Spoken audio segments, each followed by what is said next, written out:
D-Unit run things. Whole league noting. 3 big sides in his hand.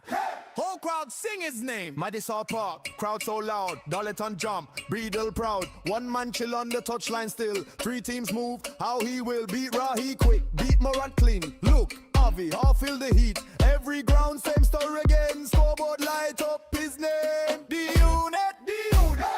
Greatest of all time.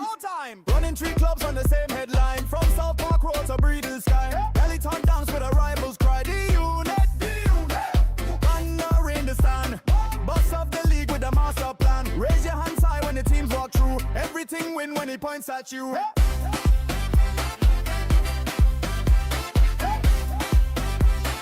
Everything win when he points at you.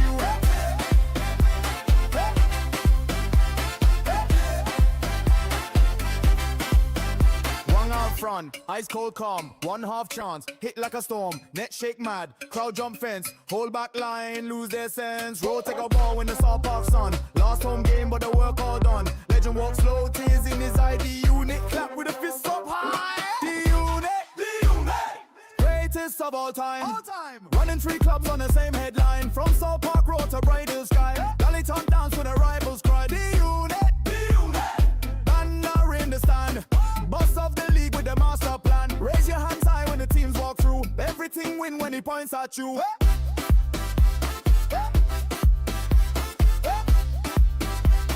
Everything win when he points at you.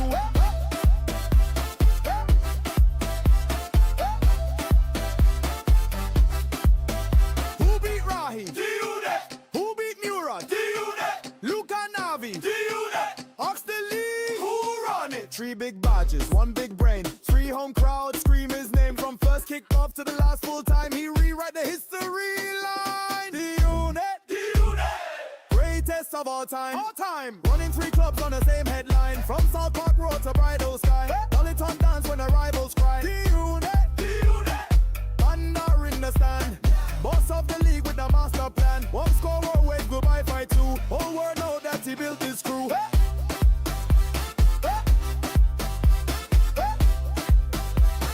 Everything win when he points at you.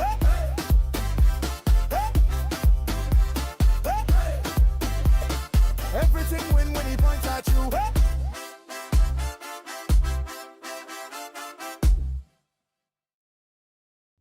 Hello and welcome, and yes, oh my God, that's a pretty good start there. There we go. Sweet, that's good. We can see me now. Good start. I think you can tell I've just woken up and put this together in about 5 minutes. Also, I've not bothered to check the internet. Hopefully it's looking good. I don't know if it is actually, to be honest, because it was doing some weird stuff before. Anyways, they're singing the Egyptian national anthem at the moment. I'm going to do my best impersonation to try and sing the Australian one for you when it comes on, but I'm not going to lie, I'm not the best at it. Also, I think the internet might be playing up a little bit, so we're going to have to look into that in a second as well. Yeah, we're going to reboot that. We're going to reboot that after I try and sing the Australian national anthem for you, and then hopefully we're good to go. Actually, we'll do that right now because the Egyptian national anthem is still going. We'll drop off and get up and running here. All right, we're successfully reconnected. Oh, we didn't even get to do the Australian national anthem. I missed it. It went on before I could do it. Oh, mad. Hopefully it's reconnected. The stream doesn't seem to be reconnecting. What's going on here? Why is it still stuck doing that? Oh, man. Oh, I can't believe it. The internet's pooping itself today. Oh, no, maybe it's back. I don't know. Anyways, I actually can't sing the national anthem. I'll give it my best go. But I think it goes, Australians, oh, let us rejoice, for we are young and free. With golden soil and wealth for toil, our home is goodbye sea. Bounds and all. Oh man, I don't even know that bit. How do I not know that? I sing it every week at assembly. Nature's gifts of beauty, rich and rare, and joyful strains let every stage to advance Australia fair. In joyful strains and let us sing advance Australia fair. Oh my God, never ever ask me to sing the national anthem again. That is embarrassing. I don't know the answer to that. Anyway, everyone, this is what I was originally going to start with before the internet decided I was going to start being an absolute pile of crap on me. Aussie, Aussie, Aussie! Oi, oi, oi! Aussie, oi, Aussie, oi! Aussie, Aussie, Aussie! Oi, oi, oi! Come on, get some shrimp on your barbie or whatever they call it. I don't even know. I don't even know the Australian sayings. That's how non-Australian I am. Anyway, Suller is the captain. He's fit for this game. And yeah, we're up and away. I actually don't know. They're going to probably have some atrocious Australian commentary here because it is an Australian game and it's on an SBS coverage. But yeah, that's probably one of the worst examples of me singing. Don't ever ask me to do that again. It will not be happening. At least with the English national anthem, it's bloody easy. It's very simple. There's like almost like 10 words you've got to remember. It's very, very easy to remember. Also, it looks like that quick reboot seems to have sorted everything out. And we're up and about. I'm not expecting much in this game. I'm not going to lie. I'm expecting Egypt to walk it. I forgot to put a bet on and I've run out of time to put a bet on. I made some money earlier today as well from betting on the AFL, so that worked out really well. So, look, for Australia, it's Beach, Suter, Sikati, Harrington, Irvine, Boss, O'Neill, Bekic, Metcalf, Erica Kunde, and some other idiot. For Egypt, it's Shubi, Havez, Ibrahim, Rabia, Hanv, Faith, Atia, Zico, Ashur, Salah, and Mamouche. Look, I'm expecting Egypt to wipe the floor of Australia. I'm not going to lie. I don't think we're very good. I thought when I was watching the Paraguay game at the casino in Perth, I'm telling you, all the Australian fans getting excited every time I went near the box. I was like, settle down, man. We're not going to score. And what happened? We didn't score. I feel like this is the easiest 0-0 game you'll ever see in your life. That was the Paraguay-Australia game. For what it's worth, I think Egypt win this game 2-0. I could be wrong. I should be going for Australia, but look, I'm English. I'm more English than I am Australian. I was just born and I sound Australian, but yeah, other than that, I think we're pretty much good to go. Lots of people think the Australians win. I'm going to put a poll in the chat in a second to see who we think wins this game. Actually, I'm going to get the timer on first because we just literally kicked off. Let's get into this. Let's get the timer up and about. Let's open that up. Let's start that. There we go. Happy days. And let's bring that on the screen. There we go. Very good. All right, we're underway. I hate the way. Why do they do 10, 9, 8, 7, 6, 5, 4, 3, 2? I mean, what is this? Oh, I can't stand the Americanization of this game. It's just pissing me off. It's the Pharaohs versus the Socceroos. Oh, it's embarrassing saying that. I mean, why do we call ourselves the Socceroos? It's just wank. All right, where are we at? Let's get it in here. Who wins this game? Question mark. Oh my God! Now the internet's deciding to do its normal crap again as well. Australia, Egypt. There we go. Did I even spell that right? I feel like I might have spelt that question wrong. I was really just typing that out really quickly and nothing seemed to be happening. Oh my God, I did too. Oh, that's embarrassing. I think he plays in the championship. I have no idea who Irakunde is, and I think he's leading the line. Is he leading the line? Someone's leading the line. Yeah, he's leading the line, and then it's Metcalf, and who the hell is... So Volpato, I only know about him because apparently he turned down Italy to play for Australia, which doesn't make a lot of sense to me, but hey, he did, apparently. So there you go. Shout out to him. Could have played for the Italians who don't make World Cups. Instead, he decides he's going to play for Australia who do make World Cups. Get rid of that. Where are we at here? Actually, that's not intelligent. What am I doing here? That's also not intelligent. Why can't I see what I'm doing here?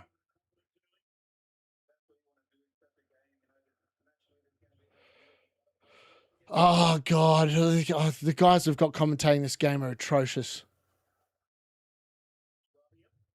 They're actual Australians, and they sound like arse.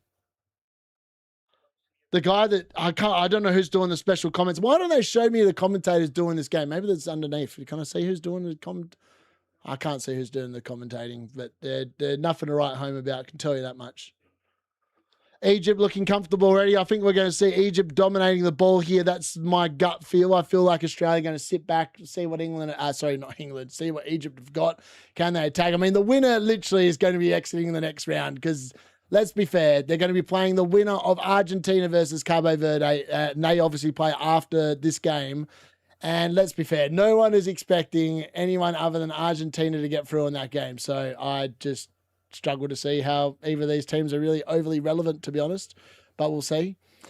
GG equals good game. Love it.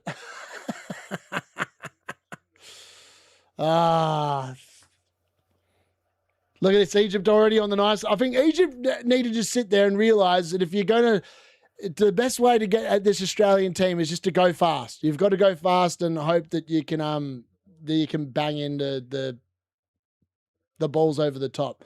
I think they're literally, I'm already watching Australia. Their line is so deep in the half. It's like they're just inviting Egypt to come on. I mean, that's probably their game plan, right? I think Irakunde, for what it's worth, and Metcalf, I think they're pretty quick players. So maybe that is the plan.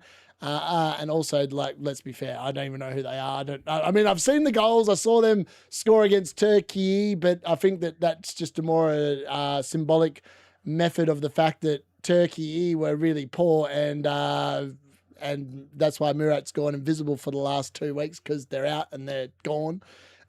And he's decided he's having a summer holiday. Good on him. We're going to have so the World Cup deadline stream, by the way, will be later tonight, my time, which means your time, it will be tonight, I think, give or take. Obviously, we have the round of 16 beginning, later. In theory, it's actually tomorrow because I'm pretty sure the round of 16 actually kicks off tomorrow. I haven't actually bothered to look, but I know that the deadline stream, I think, is 11 p.m. my time again today. So at the moment, 1,040 in the world, no players playing in this game. If I'd known, Australia, going for a goal there. Some bloke, the guy that turned down Italy, Volpato, just going, but there was a pretty decent shot. I mean, Egypt kind of let him turn. That's pretty much all they do. The keeper looked like he did have it covered. Did he get a save? Was this a good save? No, it hit the crossbar though. It was dipping, but it didn't go in. The Australian fans at the casino probably would have been frothing that one as it looked like it was about to go in, but it didn't. Good evening, Hippie. Good evening, Andrew. Good evening, China. Those guys looked quick. Yeah, that was volcanic from Volpato. Love it, Rob. Egypt cannot beat the low block. No, think Aussie wins this. Noob, refresh. Think you're on mute. Yeah, it's because I had to restart. I'm not sure what happened there with the internet, and hopefully it's good for the rest of the time. Yeah, I'm good. Harry, hello, FPL Noob. Good evening, buddy. Good afternoon from Lakeland, Florida. Hello from Florida. There must be better weather there than it is here. It's bloody freezing here. I think that's why my knee's so sore. I went to training tonight. I was going to play today, and I was like, I'm 50-50 today because I need to do an Australian watch along because I've been saying all World Cup I've been doing it, but their games have just been not at conducive times for me. And yeah, so now I'm meant to be reffing tomorrow as well. I'm like, I can't even bloody walk. It's that painful. I don't know what I've done to it. It's like the MCL in my right knee, and I've never had a sore knee before. It's like, for want of a better term, it's effing sore. So I'm no good. Australia on the counter here. He's going past into the box. Oh no! I don't know why I'm getting so excited. Maybe part of me wants them to win just for you lot. Also, it's Egypt, right? The Pharaohs they pretended they built the pyramids. Has Gary been doing World Cup Fantasy? No. He FPL review doesn't. There's no WC review, so Gary's ruled himself out. He's actually, the No Gary Club. I haven't even actually heard from Gary for about 3 weeks. It's been a little bit interesting. I've got Ibrahim in defence for Egypt, parking the pyramid. I love it. That's brilliant. Absolutely love that. Let's send that here as well. I don't know what I've done there. Actually, don't know what I've done there. Let's get off. I think Egypt's best chance of actually getting a goal in this game, as stupid as it sounds, is if they off a corner. I just feel like Australia versus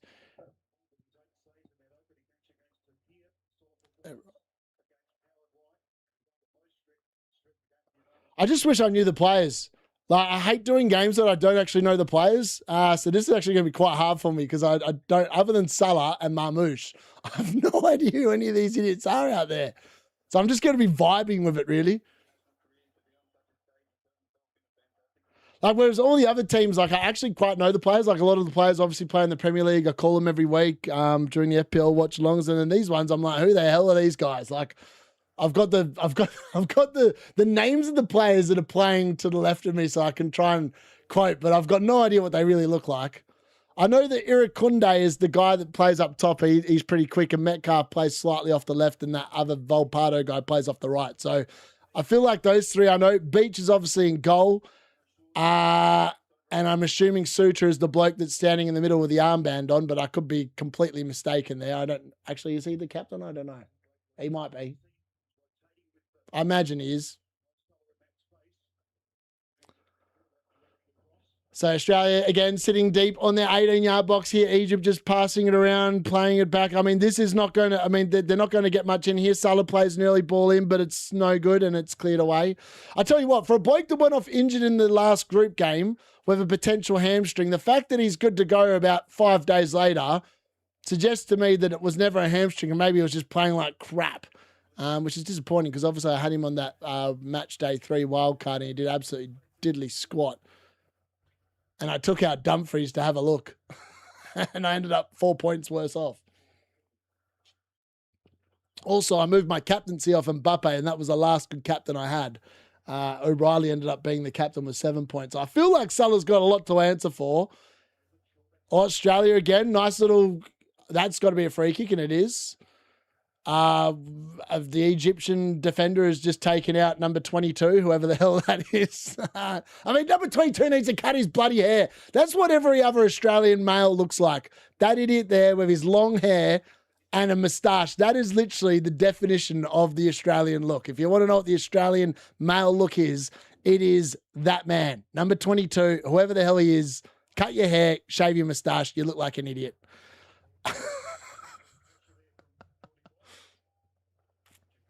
No review on the Gary. Come on, Gary, say something. I know you're watching. He'll be there somewhere. He'll be there somewhere lurking. Actually, he's been very quiet recently. I've not heard from him. He's not posted anything in the... So, like, he literally left the pubcast chat, the group chat. Then he changed the scheduling chat to the pubcast chat because I think he missed waffling crap.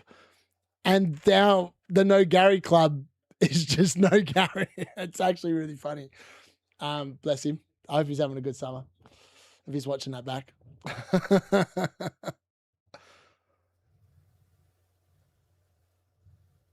I hope there's a goal early in this game. Oh, what are Egypt doing? Far out. I was a bit blasé there from the keeper. Australia hunted down. They get the turnover here. Number 8. Connor Metcalf, number 8 is. I'll need to remember that. Connor Metcalf, number 8. He does a bit of forward pressing. I mean, what is the Egyptian keeper there? Letting it run. It was like on track for an own goal. That would have been a calamitous start. Apparently, the Australian fans have been coming up with some good chants about like we're going on a 5-day bender or something, and then just basically saying Donald Trump's going to deport us, which he probably will. probably won't allow me in the country. I'd definitely be seen as too much of a hooligan, I think. Omar Marmoush now picks it up. I mean, he started looking like it was going a bit quick. Then he tries to play it forward. Zico then plays it backwards. And then Hafiz picks it up, pays it back to Marmoush. Marmoush trying to look for the give and go. He tries to get past 3. Oh, that's clearly a foul. Or is it a dive? It's a foul. And Zico there by the Australian defence is going to be an interesting corner here. Sorry, not interesting corner. Interesting free kick here just outside the box to the left-hand side. It's Jackson Irvine, the idiot that needs to cut his hair and shave his moustache. Oh, now I know who that is as well. Irvine. Someone just take a razor to him when he's asleep and fix him up.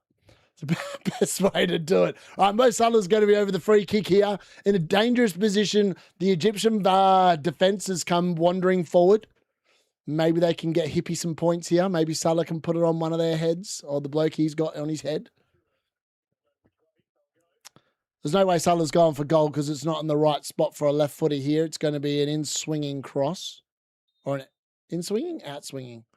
Oh, no, he does a little flick. They go, ooh, it's hit Jackson Irvine and blocked, but that was an interesting free kick routine and almost showed. Now it's a ball in, and Egypt have taken the lead already. It's 1-0, and maybe it is the bloke that Hippie's got in his team. I'm not sure, but it's a guy with bleached blonde hair on the top of his head, and Australia's game plan is sitting deep, is out the window.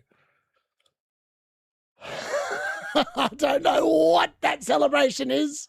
But, oh dear, they're all going down on the ground and kissing the floor. Maybe they're going to pull out the Egyptian pharaoh mask. It's Ashur, whatever his name is. I don't even know how you say that. And maybe he's pretending he's an Egyptian god. But Ashur has given Egypt the lead here. Early doors. And Australia are behind. I mean, in general, it was pretty poor defending there from Australia, and it was a really well-worked free kick originally from Egypt, and the ball back in, a fantastic ball, and old mate Eric Kakunde, or whatever his name is, just some really lax defending there. Just lets his man go. Free header. Beach, absolutely no chance in goal. A fantastic, powerful header away down to the right. And a good goal. Egypt in front.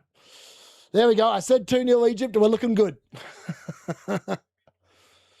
D-Unit is definitely on watch list in several countries. Yeah, I reckon I might be, you know. Got a beer, Mr. Hello YouTube intro. Eating a huge chocolate trifle and having a smoke. Nice. Peach, great name for an Aussie. Yeah, I know. I mean, I don't live on the beach because Kalgoorlie's literally 600 kilometres away from, well, actually, that's a lie. It's about 400 kilometres away from the best beach in Australia, which is in Esperance. We're directly north from there, but we're 600 kilometres east in from the coast of WA. So I literally live in the desert. The best beach we have is the red dirt outside. I mean, you can get a tan out here very easily. Just go outside and you'll get burnt. Probably get a bit of skin cancer as well. Australia is looking for a Queensland reply. Ooh, flashy shot there across the box from someone, number 13, whoever that is. It's O'Neill, I believe. It kind of fell to him, bit of a sloppy thing. There was a shot there from number 8, and then it fell out to the left-hand side here, and O'Neill goes for a shot, but unfortunately he's pulled it way too wide, and it's gone out for a goal kick. Well, and maybe you should than what you got. And they didn't get any big teams that would, you know, traditionally just wipe the floor of them. And they ended up finishing second. They must have, because Egypt finished second. They didn't win the group. And Egypt on the counter here. Marmouche junks inside. Can he find a shot? Oh, he goes for the outside, but it hits it straight into, I think, Harry Shooter that got in the way there or someone. But Egypt, that's what they need to do. Shooter got in the way of that one. Marmouche, you got to drive quickly, and that's the way to get it. This Australian team that just are quite happy to sit back and almost getting into a position to give it 2-0 to Egypt. I mean, this could be a battering with the way they're playing at the moment. Egypt giving them all sorts of problems early doors here. 67% Egypt vote now. Yeah, I'm not surprised.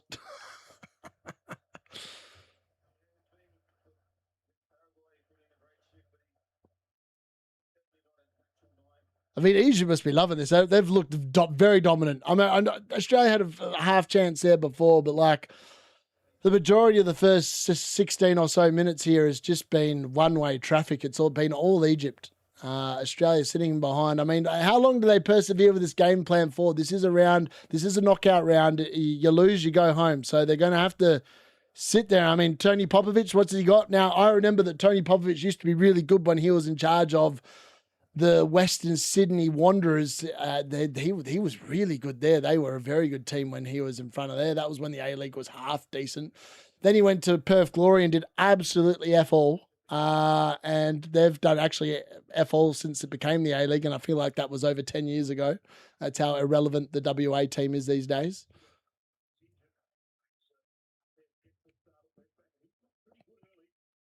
I agree. Hafez has looked very good on the left-hand side of the defence for Egypt early doors here.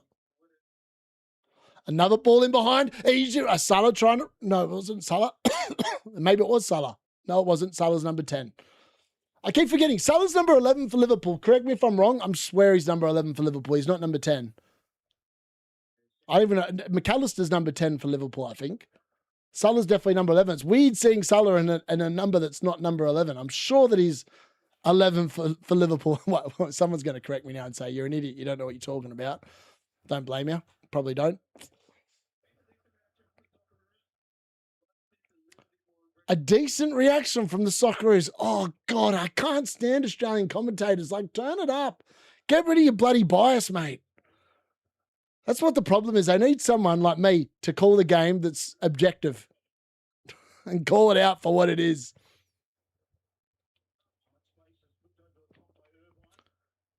Everyone flicks it over. Oh, have they won a corner there? They have not. No, apparently goal kick. VAR will check this, of course. I do like this. Obviously, earlier today, that's clearly a corner. That is definitely a corner. VAR will definitely overturn this goal kick. And well, apparently they didn't. Apparently it is. What the hell am I watching?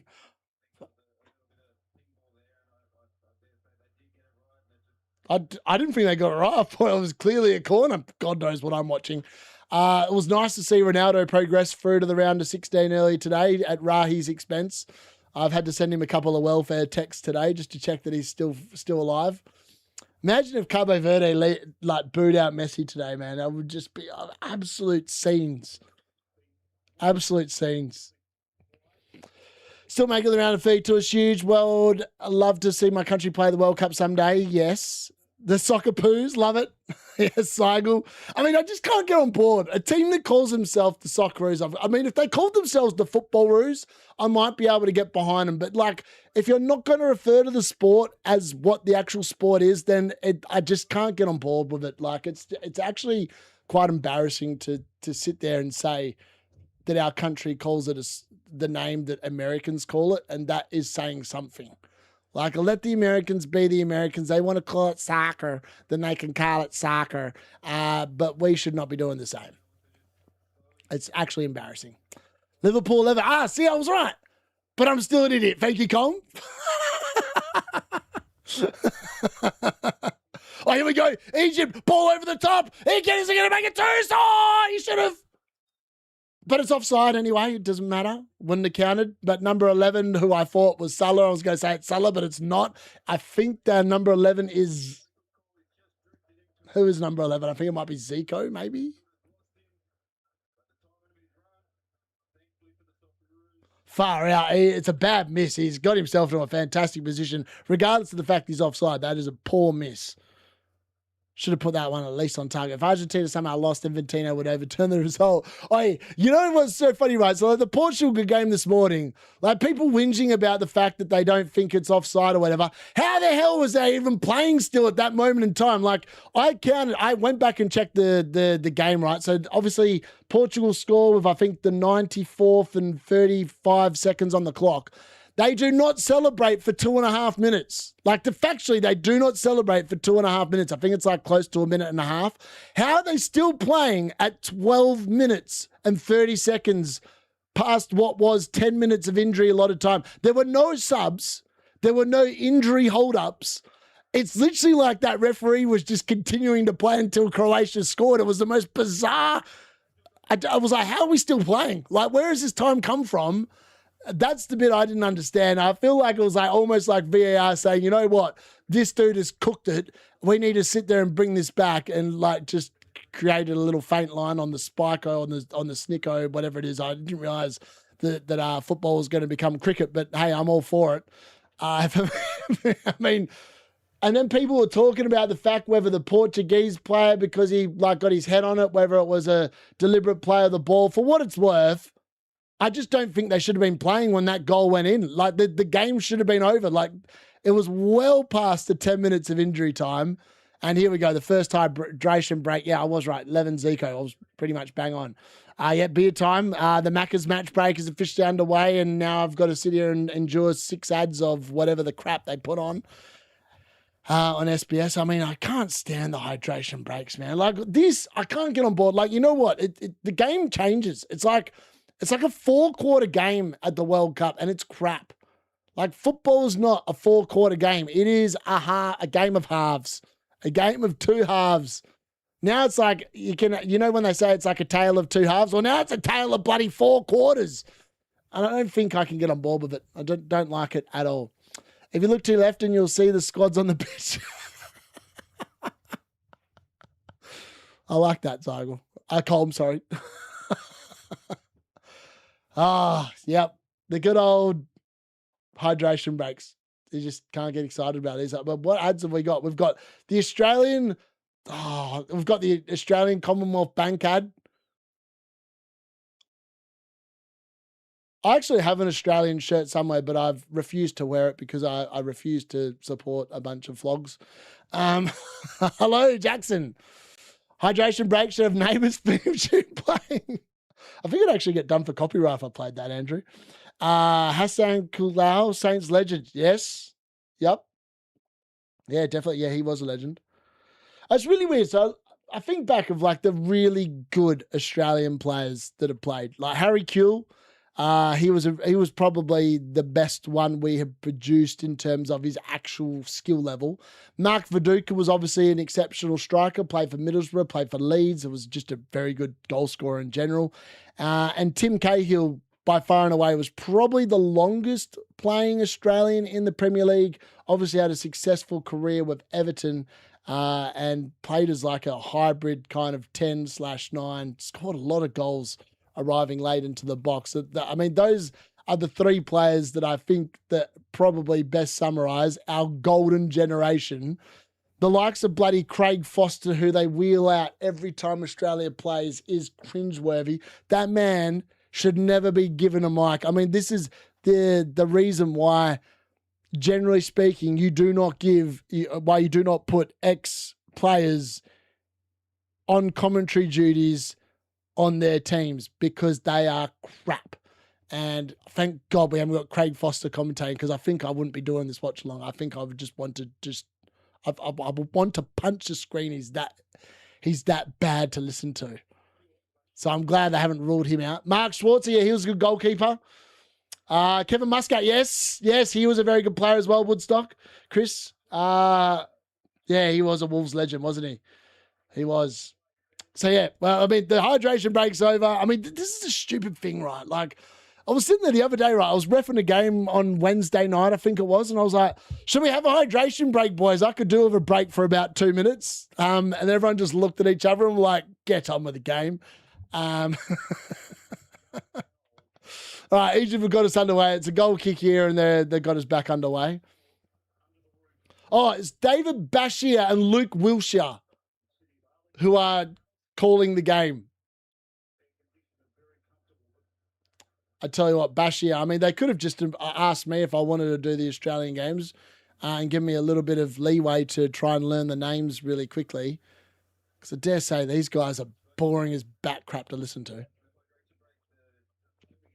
I'm not using my clean sheet shields. It sounds like an incontinence product. Yeah, for what it's worth, I was sitting there like, I was going to play it this round originally, and I was like going, I'm picking defenders who I think are going to keep a clean sheet anyway. Why would I play it this round? Like, I feel like the quarterfinals and semifinals, I think that's probably the better time to play it, because there's less games and you sometimes expect that both teams will score in those kind of games.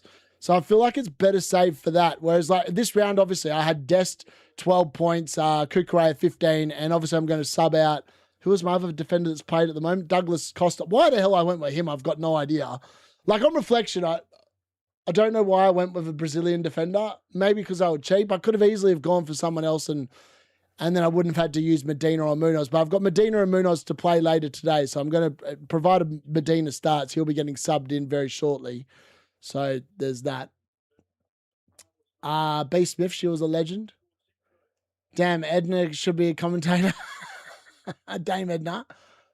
It's not the Aussie number 1 sport, though, is it? Rugby and Aussie rules. Yeah, Australian rules is where it's at. Cricket is summer. It's all cricket. Like, it's literally, that is the sport here in the summer. And during the winter, it's Australian rules football, which is actually my team there, Fremantle Dockers. We've made the grand final once. I went there. I think it was in 2013. We went there expecting. Like, I've been a supporter my entire life. for Freo. They came into existence, I think, 32 years ago, whatever it was, when I was a kid. I think I was about 7 or 8 years old when they came into existence. They've never won. And at the moment, they're clear on top, 2 games on top. There's a strong chance they'll make the grand final. I'm actually looking at booking my flight to Melbourne. I'm very confident they're going to make it. And me and the old man will go. And we went in 2013 expecting we're a half a chance of winning. We ended up losing by, I think, 21 points, which wasn't a huge amount, but it was still a loss. But this year, we're looking good. We look like the best team in the comp. And I'm getting a bit excited, thinking that maybe after 30 odd years, this is our year, the very first time we'll ever win it. And we want to be there to witness history. So yeah, I'm pretty excited about potentially doing that in late September. It's the last Saturday in September. So that if that does happen, obviously I will not be doing the content that weekend because I'll probably be on a bender in Melbourne, hopefully enjoying Fremantle win for the first time ever. What time is it in Australia right now? It's currently 2:30 in the morning. Going O'Reilly over Kukray was bad for me. Yeah, I'm glad I didn't go with any England player. I just wish I'd gone with Kane over Haaland. That is my only regret. I thought Haaland would do better, and I didn't expect Kane to pull out a Kane masterclass to save England, to be honest. But yeah. I'm not sure. Yeah, I feel like Luke Wilshere played for someone, but I'm not sure who. Even hockey may be ahead too. Nah, I don't think hockey's ahead. Well, I could be wrong. I really don't follow hockey. I do plan on keeping Haaland against Brazil. I think that Brazil looked weak defensively against Japan, and I think Norway will cause them a lot of problems, and Haaland will definitely sit Gabriel on his ass. Imagine if Arteta against hydration breaks, game will be dead. Oh, God, can you imagine? They used to show Aussie rules on Channel 4 years ago. I quite liked it. It's on TNT. They show every game on TNT. I actually watch all the Saturday games on TNT on my Fire Stick because they don't. In Australia, you have to have KO Sports if you want to watch on a Saturday. And for whatever reason, the Fire Stick doesn't play KO Sports channels. It's stupid. I don't know what the problem is. I put a fault into the guy that runs the dodgy sticks, and he's yet to fix the problem. So I actually watch the football on a Saturday on TNT Sports. Instead of hydration breaks, I should just turn the sprinklers on. What's the weather like at the stadium they're playing? It looks pretty good at the moment. It doesn't look like there's any rain, but you never know. There's always thunderstorms about at this time of the year. I'm assuming this is played in America. I could be wrong. Enjoyed my fantasy rest, but looking forward to the new season. Going to try. Nice. Run around with their mouths open. Legit. I knew I read it somewhere. It was the Wollongong Wolves. Yes, Wollongong Wolves. There you go. That's the Wolves version of that's the Wolves over here now. There's an Egyptian player down after a challenge by Irakunde. Actually, it wasn't a challenge. It was actually a foul on Irakunde by old mate at the back, and then he goes down holding his leg. Actually, it's number 3 who runs past on the way past after Irakunde's gone down, and now he is actually going to need some treatment here. And it looks like a right knee problem, a bit like my knee. Bit sore, the old right knee. I can feel your pain, mate. No good. Is that Kane behind you? It could be. Definitely could be. It's a dome stadium. Well, there you go. Well, that's how good the weather is. We won't be having any rain at this stadium. Probably a bit of air conditioning going on there, you would think. Billabong, yeah, that's a surfing brand. Dallas Stadium is covered. Where are the cheerleaders? That's what I want to see. If we get some cheerleader halftime entertainment, that'd be nice. How has this guy got injured from running past? I think you're taking the piss, mate.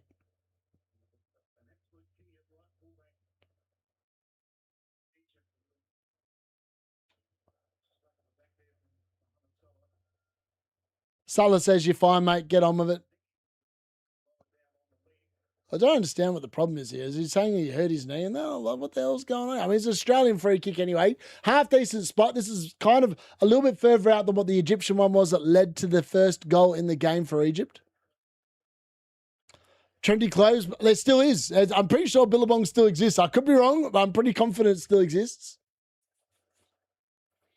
Oh, this guy's taken the mick. How's he had to go off for treatment there? I don't know. All right, Australian free kick. Decent area. Oh, the swing and a miss. Irvine goes up. It's a comeback and it's a shot on target, but then the referee pays a free kick for what looked like two Egyptian blokes falling over under a bowling ball. Irvine came in. That's definitely a foul. That's why you don't have a mustache and long hair, because you look like a Wally. That guy actually looks like a Wally. 6 and 1 assist. Yes, smash it. I am, but another week could chase the captain. Oh, how's your week going? Bro and the Swedish event up 50-50 decision, single-handedly killed. Oh, no.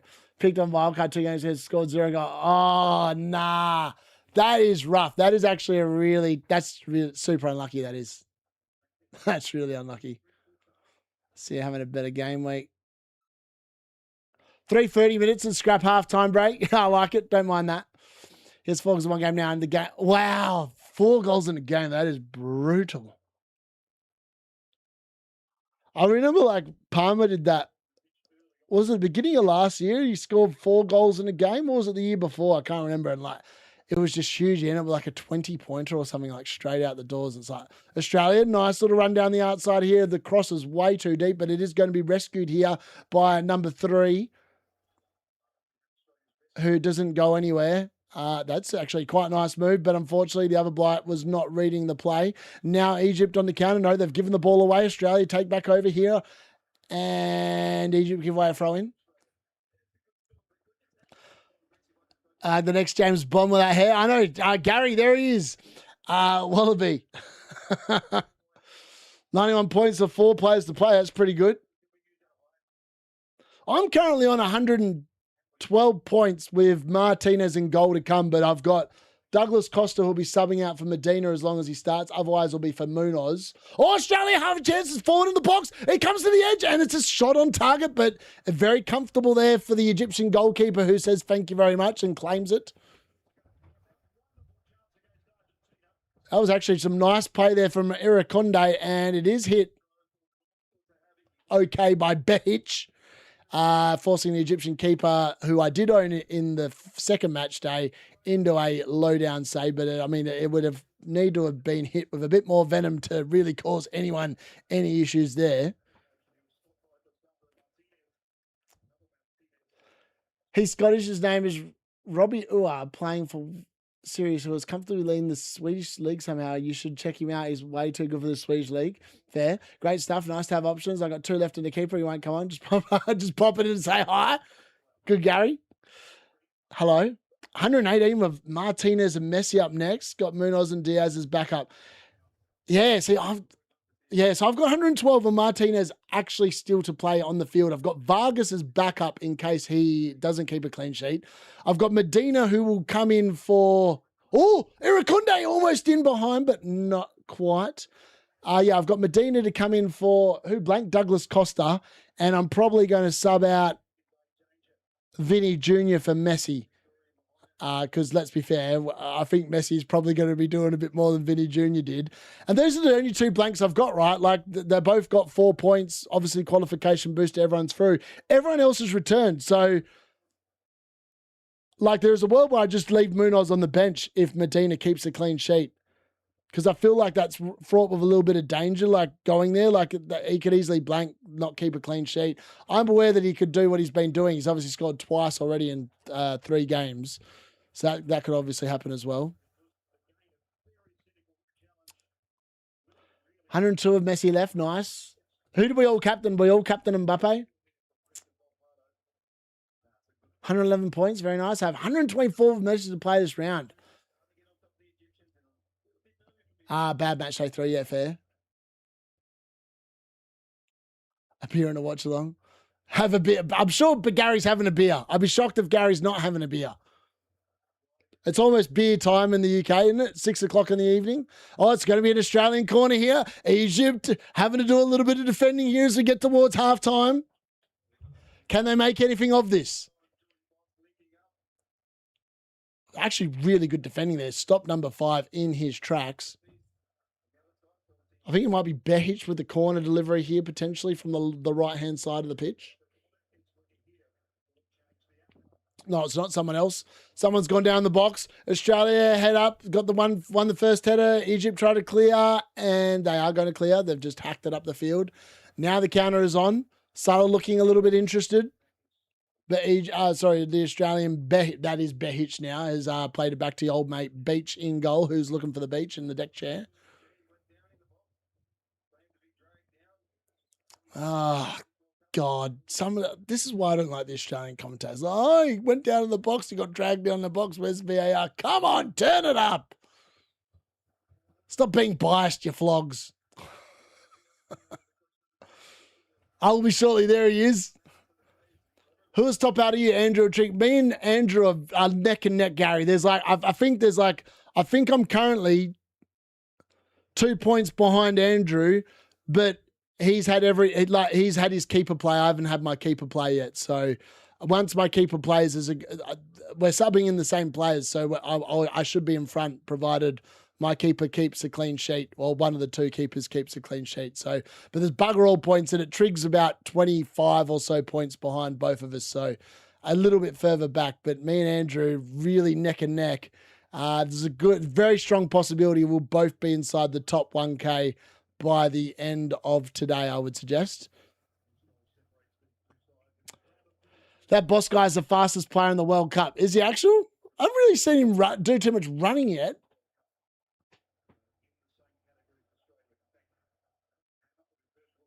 I think it's just because of the fact Australia haven't seen much of the ball. Like, they're just sitting so deep all the time. It's like, I want to see what they come up with in the second half. Like, they need to score a goal. Wow. How's that a foul?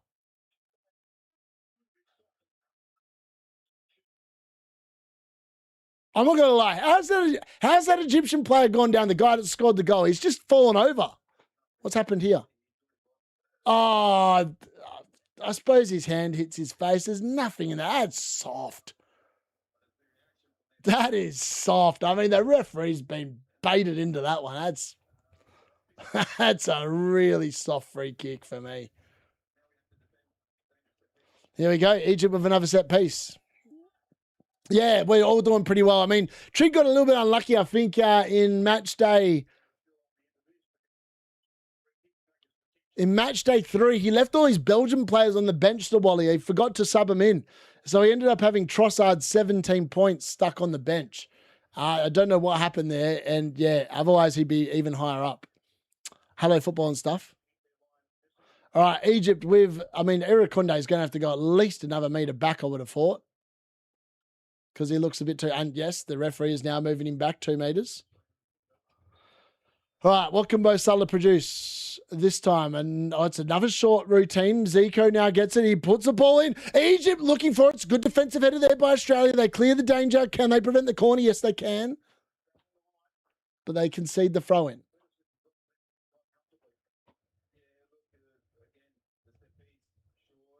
I mean, these set pieces have been causing Australia all sorts of trouble. The short ones, it's like they almost kind of switch off, and then the ball in over the top almost seems to find the Egyptian header every single time. Yeah, I know. Trig wasn't happy about it. He couldn't believe it. I was like, mate, how'd you do that? I mean, manual subs. I mean, he was awake as well. He had no excuse. He was well awake. I don't know. I can't remember why he didn't do it, but yeah, he's been going pretty well as well. I think his rank's pretty decent still.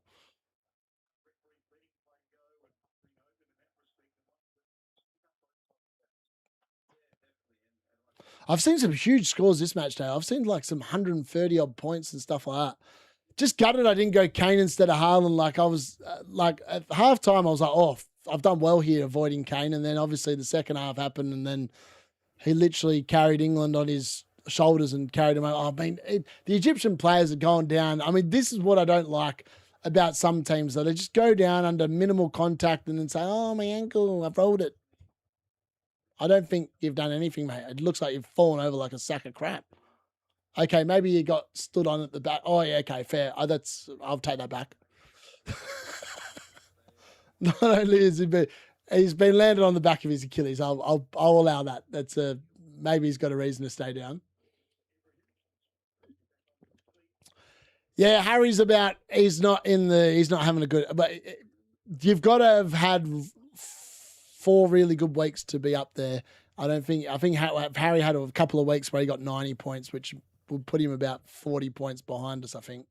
And that's a big difference. But this is the problem. None of them are like doing that well because guess what? FPL Review doesn't exist, so they've got no help. They're actually having to pick players themselves. And that's half the bottom. I think this is just going to show that they heavily rely on AI algorithms for their teams. And when they haven't got them, they suck. That's all I'm putting it down to anyway. That's why Gary's not playing. No review. No one to press solve for him.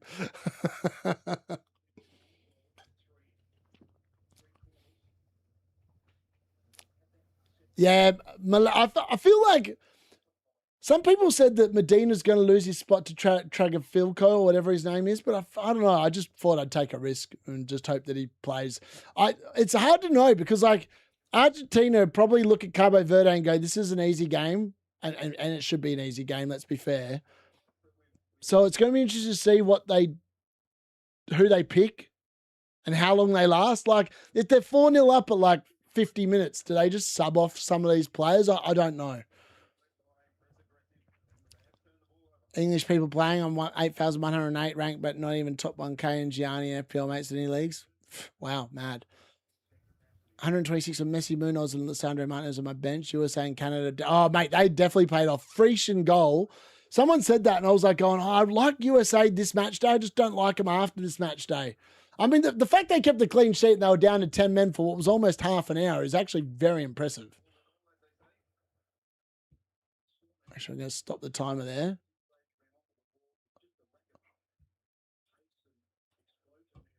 Have I stopped that bang on 45? Holy hell, that is impressive. I've stopped that bang on 45 minutes. That's very good work by me. I don't think Makara's playing. No one to copy off. Yep, you nailed it there, D-Unit. No solvers. Too many good players for that, for the sheep. Paid a ton of YouTubers to go to the USA. Yeah, I don't know why they paid for the YouTubers to go there. Probably because they all suck. Should have paid me to go. Would have made interesting content for them. 126 of Messi, Munoz, and Martinez on my bench. Yep. 5 minutes of injury time here, FYI. It is not half time yet. We've still got 5 more minutes to go here, give or take. Well, less than 5 minutes, but we're into injury time. I've just stopped it there for the benefit of the second half. Nice little ball in. Salah with a little ball over their head, but unfortunately can't find anyone with a connection. And Beach comes out to collect. Jackson Irvine, who needs a haircut and a shave. Plays it out to the right-hand side, and it's Boss. Boss is number 5. There we go. I know who Boss is now. I'm going to know who all these players are by the end of the game. Probably, potentially. Oh, here we go. This is a decent ball. Can they get him behind now? It's a old mate Villapato. Try to go for an outside curler, and that's probably why Italy didn't try that hard to sign you up, mate, because that is nowhere near the target. It is going out closer to the corner flag than the goal. I'm bringing in Hakimi. I just don't see a world where Canada progress against Morocco. Morocco look way better. I think this is the round where a lot of the hosts will leave. In my bracket, I've got England beating Mexico. I know it's going to be a difficult game. I know it's in the Azteca, and I know it's at altitude. I just think that Mexico all the hosts have had a pretty easy draw up until this point. This is where the proper World Cup begins, really. Almost every team that's still in there, we would have expected to be there anyway. And I think that Canada will definitely come unstuck against Morocco. I don't see a world where they progress. I don't see a world where I can see Mexico progressing against England because England have been woeful defensively. Absolutely woeful. And I don't trust Tuchel for a bar of soap, especially in a shower. And then... and then the USA. The USA are the ones I do expect to go. Oh, half a chance there. Irakunde's claiming a handball, but I don't think there's nothing in that. And then the Egyptian players are back down, rolling around the ground. trying to milk as much time as possible before halftime, but the referee says get up and get on with it, and the goalkeeper does exactly that, punting it forward, and it's off Salah and out for an Australian throw-in. Yeah, Harry did get a job out there, and yeah, I mean, he was showing like I remember seeing a post about the Brazil takeover of Times Square, and he was saying it was an amazing atmosphere. I was like, there was like 10 people singing, mate. I was like, that you go to the Bishop's Blaze and it's a better atmosphere than what was going on there. I don't know what he was talking about. Maybe he's never actually been to he's a Chelsea supporter, right? They at the best of times are not the best fans in the world. So that's probably why he's not used to a good atmosphere. Let's be fair. I feel England bottle it against Mexico. I mean, they tried bottling against the DR Congo the other day, let's be fair. I mean, if Wissa had scored when he should have in that first half and made it 2-0, I don't even know if England would have come back from that. I feel like the game would have been done. Maybe I'm wrong. Maybe they still would have come back, but Vissa's chance when he hit he should have just scored. It was such a gill. Like, he's inside the 6-yard box. He should be scoring from there. It's just a really poor finish by him, to be honest. Oh, that's a nice little move there by Boss. Boss has been taken. That's surely got to be foul. Apparently not. Kunde gets in front there now. He does retrieve the ball. We're into the last minute before halftime. Oh, Velapato fakes everyone, including himself. Now he's claiming a handball. Again, I don't know. It didn't look like anywhere near a hand to me. And now Egypt on the counter. Salah just leans in and it hits his back, and it's an Australian ball again. They charge forward once again. They somehow have kept the ball. I have no idea how they've kept the ball there, but they have. But they're not going anywhere fast. Behic takes over, and they now go backwards. I'm keeping Mexico players, GK and defending with key CCS. Yeah, I don't mind that. Mexico going to smash England. Dirty Harry and his synchronized diving is going to drown it. Yeah. And Boss is still down. For what it's worth, that looked like a foul on Boss. He's absolutely clattered into him. That's surely got to be a foul. I know the Egyptian player got there, but it's then hit Boss on the chest, and then he's just been taken out. Like, that has to be a foul. I don't know how it's not, to be honest. Suter's come over and towering over the lines and basically saying, why didn't you give that as a foul, mate? Which I agree, it did look like that. Actually did look like a foul. I sort of hope we go out. It was embarrassing watching them the last 3 games. Yeah, it's not been fun. Still call them Dr. Congo. Don't know what I'm going to do with 4 free transfers. I know at the moment I've got all my players that are in. That's it. That's halftime. The referees decided to call halftime right there and then. And yeah, it goes in at the halftime break. 1-0 to Egypt. I did say 2-0. We're halfway towards that result. For what it's worth, Australia showed a little bit more ambition there towards the last 10 minutes or so of the half, but there wasn't exactly a chance where I was like, oh, they should have scored there, if you get what I'm saying. But yeah. Kane and Bellingham versus the world. Quinn Orish. For what it's worth, I'm actually looking at not spending.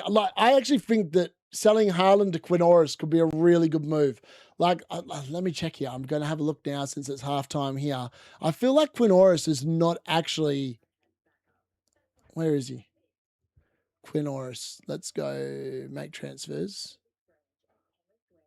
Let's get rid of Haaland here just to have a look. And Quinn Orish. So Quinn Orish is 1.4% owned. And let's be fair, he's had 12 points against Ecuador. He's had 9 against Czech Republic, 2 against Korea Republic, and 10 points against South Africa. He's actually, considering he plays off the left, and England look absolutely atrocious off the left at the moment, I actually don't mind it. I can see a world where he just bangs. If they play Spence there again, my God, Spence was being rinsed on repeat the entire time that old mate Chikabonga,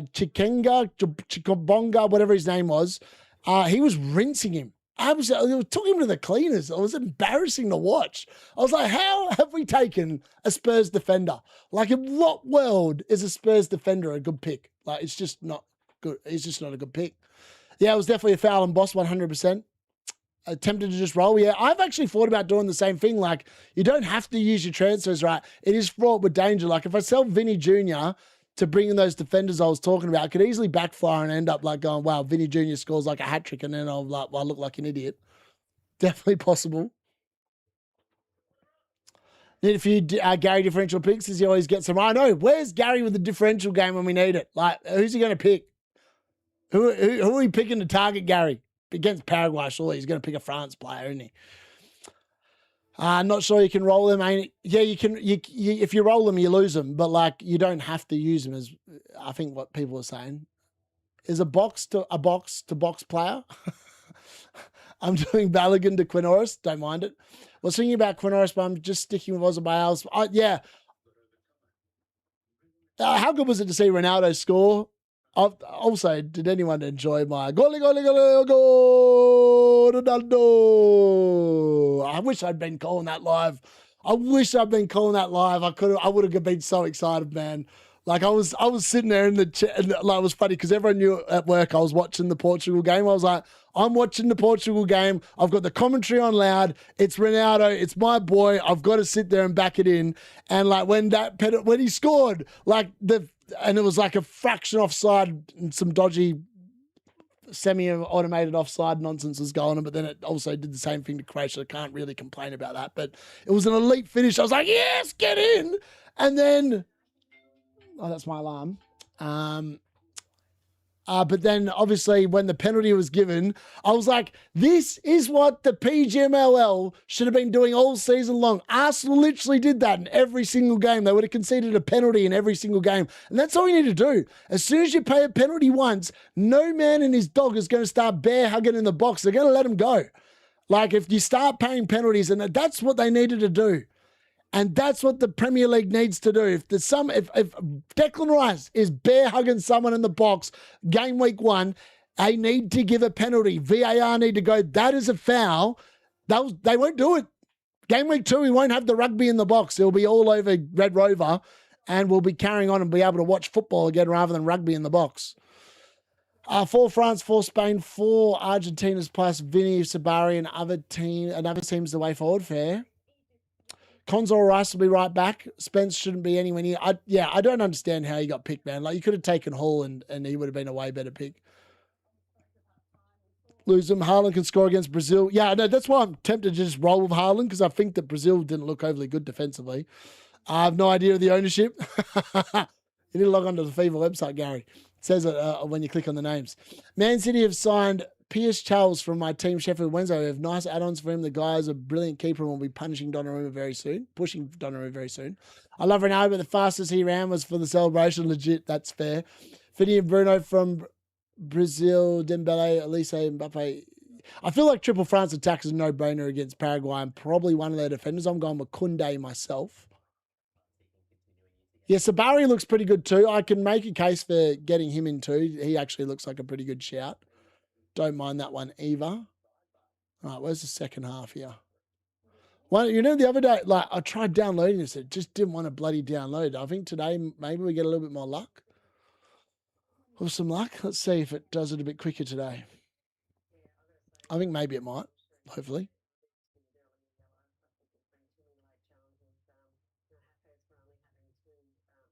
And it did. Wow. Why didn't it do that the other day? I've got no idea. As the poshest name of it. I know. It's like, is that the King Charles? World Cup refereeing has been perfect, but it's way better. I know. It's like, I actually thought the World Cup refereeing was going to be crap. I was like, we've been subject to crap refereeing in the Premier League all season, and the World Cup's going to be no better. But what I would say, VAR at the World Cup has been on point. I actually don't think they've made a mistake or a subjective call that's been wrong. In the Premier League, it feels like every other game, VAR just gets it wrong. And I feel like whoever's in charge of the VAR at the World Cup need to be commended. They've not got many. I don't think they've actually got anything wrong. I feel like everything they've intervened with has been bang on point. And that's how it should be. We shouldn't be having subjective calls. It should just be down the line, blanket. That's what's happening. Yeah, unfortunately, we're all going to pretty much have the same team by the final, bar like maybe 1 or 2 players. It's just the way it is, unfortunately. The good news is, though, is that before the final round or the final match day, third versus fourth players are still in the comp, right? So like that's a good thing because it means there's going to be slightly less templatey stuff because of the fact that you'll be able to pick from 4 teams still. So that will obviously come into the factor as well. Get rested against Canada, Morocco, and need him versus France. Yeah, that's a good shout, Aimar. I didn't realise that. Shay Charles, are you going live before transfer? Yes, I am. I'll be live 100%. Watch out. There'll be a video out after all the games have been played today. I'll be making one pretty much straight after the last one, and then I'll be doing the deadline stream later today as well. Sorting out the corners has been good. Arsenal screwed next season. Exactly. PGML suffer from main character syndrome. 100% makes sense. Leads the signings. Shay Charles. Who have you called for the final? I'm very sentimental, Gary. I've got Portugal against... I think I've got Portugal against France in the final now. Originally, I had Portugal against Spain, but I think France look too good. I think France will beat Spain when they get there. I'm so hoping for some real shocks as I have World Cup in reserve. Only chance I got. Shay was also at Wednesday. We had to offload last season due to the old... yep, that's fair. That makes a lot of sense now too. Messi not getting a red card for that child. Oh, mate, FIFA love Messi. They froth Messi. Like, let's be fair here. He got given the easiest group imaginable. He's now been given Cabo Verde. Like, if ever there was a conspiracy about FIFA trying to get him a World Cup golden boot yet again at the age of whatever it is, 38, 39, whatever he is. I mean, yeah. I'm not going to say it, but it doesn't look... It looks a bit dubious, let's be fair here. Looks a little bit dubious. There you go. Second half graphic is up and about early today. Con's tackle against Ghana. Referee didn't see a penalty. I was on loan from our Saints. You improved him a little bit yet, to be fair. I've got Colombia, England, maybe a little teensy. I don't think that could be possible. England will roll into Colombia in the semi-final, if I've got it right. It's impossible for them to meet in the final. I'm sure they're on the same side of the draw, Zygel. Don't think Portugal and France can play in the final.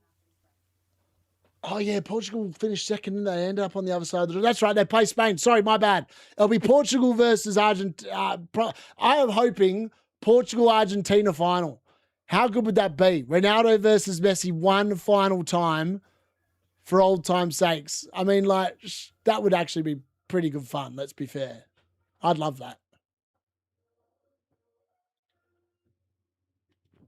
That would be quite nice.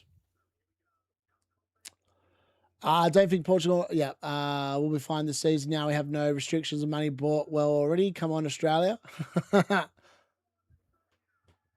Yeah, they're going to need a big second half here, let's be fair. I'm not sure if they can do it or not. Hopefully they can. Hopefully they can come back. Hopefully they can make it a really nice watch-along. That'd be quite nice.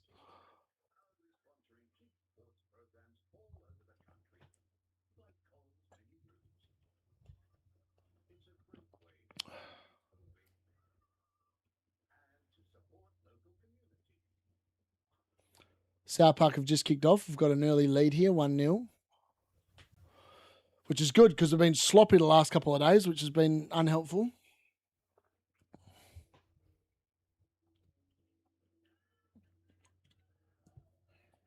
Actually playing a team that gave me big grief last season. What's your rank, Christian?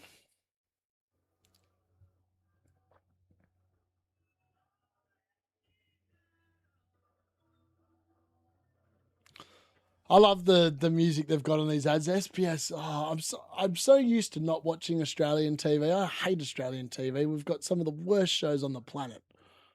So yeah, it's a bit weird.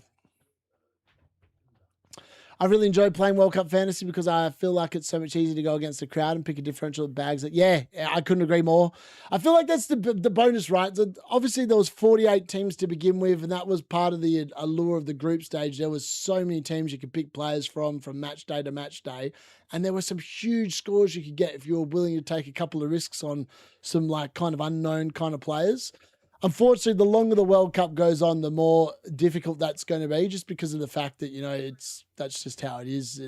There's less teams to pick from, which is the main reason why that is the case. 2.5 million. I thought it was over 3, Rob. I feel like someone said it was like 3.4, but I could be wrong. I feel like there was over 3.4 when, yeah. Can't see past Argentina or France or Spain winning, though. They all look fab. Yeah, I agree. They do look pretty good. I feel like Spain started really slowly, but like they have a history of not winning in the first like game of the tournament, so that does make a little bit of sense, I suppose. Yeah, it's just one of them. It is a bit of a weird one that they've just historically really bad in the first game of World Cups. I feel like they've in the last like 10 World Cups, I think I could be wrong. I might be pulling the stat out of my ass, but I feel like they've only won one game in that sequence, like in that time, if that makes sense. Yeah, it is weird. You would think that they would be better, if that makes sense. Gone now about 170k, unfortunately, Gary. Hoping double Colombia defense kicks ass. I think it could. Zygor, there's every chance Munoz bangs again in this game week. He's been provided he starts. Obviously, I don't know why he didn't start in the third game against Portugal. That was a bit weird for me. I'm not sure what was that was all about.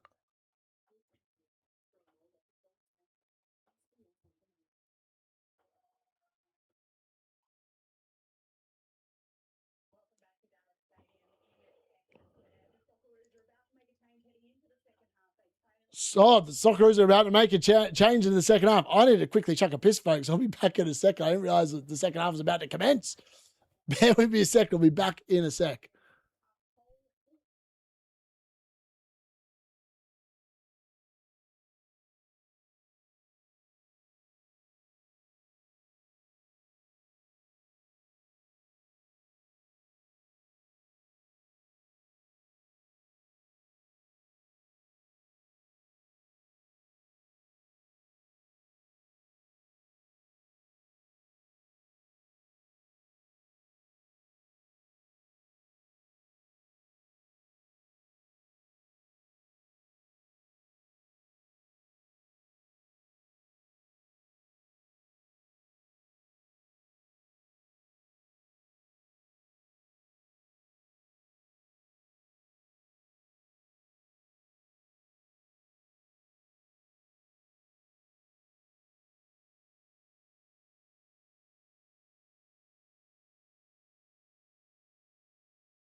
Wow, this is good.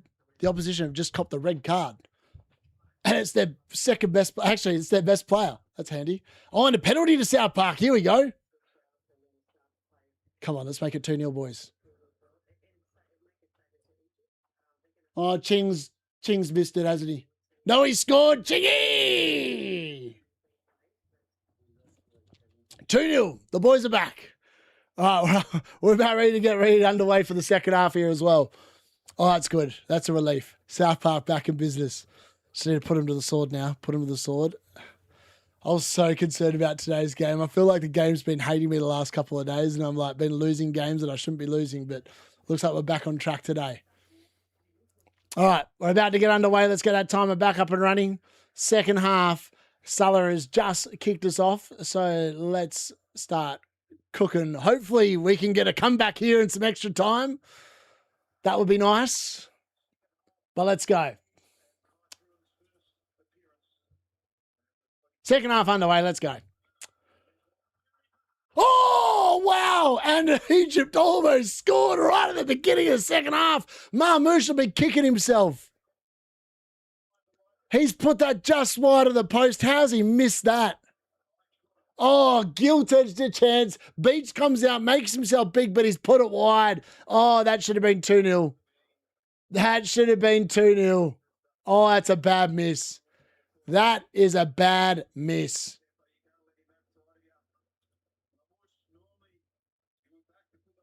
That's a really bad miss. Wow. I tell you what, that should have been 2-0. That really should have been 2-0. Like right at the beginning of the second half as well. Now there's a foul there on the Australian player. I mean, that's probably close to a yellow card there by Zico, but I think he might get away with this one on Boss. Currently inside 29K on 400 points. Yes, nicely, Rob. Temp-wise. Sammy Morkwell, BBC correspondent. FIFA are seriously considering moving England's World Cup last 16 clash versus Mexico from 6 p.m. to noon on Sunday, owing to a forecast. Ooh, that could be good. Give England an extra day's worth of rest, which would be quite nice, I would suggest. That, yeah, I agree. France definitely look like they've got another year. And look, just look at their attack. It's like the PSG attack plus Mbappe. It's insane how good their attack is, let's be fair. They do look really good. Save me having to be sleep all day on Monday. All right, Australia, ball into the box here. Suter rises. Can't find anyone with the header down. It's then headed back forward. Suter gets up again. Kunde. Irvine. Dinged over by Bias. They're arriving late in the box and they can't quite get the header on target there. And it's gone just wide. And Old Mate has been absolutely KO'd. The Egyptian fullback looks like he actually might have been knocked out by the Australian player trying to get his head on the ball to equalise there. That actually looks a little bit concerning. The medical staff are waved straight on there. It does look like he copped a head knock there. And yeah, we've got the medics are straight on there having a look. And the stretcher's coming out as well. So obviously they think that he must have been knocked out. He did look pretty bad. It'll be less a time, Darius, not more. Fair. The pyramids have survived hundreds of years, but yet these Egyptians hit the deck every Tuesday. I think this one's actually a bad injury. Like it looks like he's copped a head knock. It doesn't look overly good. Metcalf was the one rising up, trying to get his head on it. Surely that looked like a concussion. He looks like he got knocked out.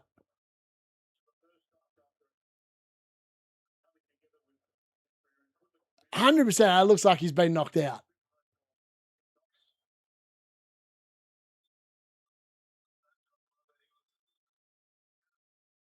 He's 100% been knocked out. He should definitely be getting subbed off here. Or he's 100. Yeah, he's definitely done. He's 100% been knocked out there. How have they not just told him to go off? That's unbelievable. He's clearly been knocked out. Okay. That's unusual. I don't know what the rules are about that. Like in Australia, if a hit like that happens, they actually what do you call it? They have to go off and they get assessed. They do a HIA assessment and they have to be off for 20 minutes while the HIA assessment's going on. So I'm a little bit surprised about that. Oh, now he has gone off. I tell you what, that did not look good. Did not look good. Some schools are finding parents of kids not going in due to the kickoff time. Other schools being lenient, letting kids go in later that day. That's fair enough, I think.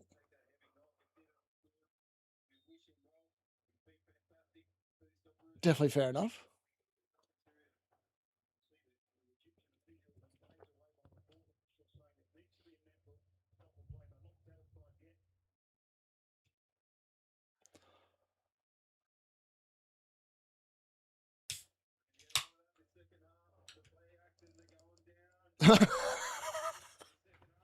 This commentator, we're going to get a lot of that this second half, a lot of the play acting, a lot of falling down.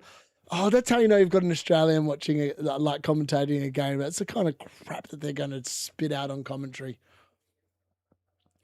It's called game management. That's what it's called. It's not called falling down. Well, it is technically speaking falling down and wasting time, I suppose. That is what they're doing, but it's really good game management. Like that's what football's about. Wasting time. Arsenal are the chief experts at wasting time. Let's be fair here. They specialize in it. more than anyone else.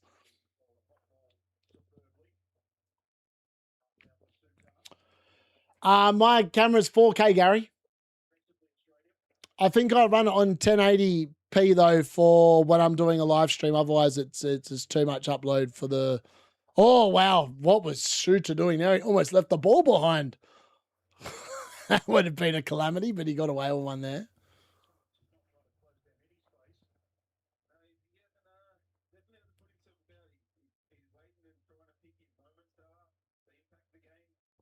Salah picking his moments. Here we go. Oh, that's nice from Irakunde.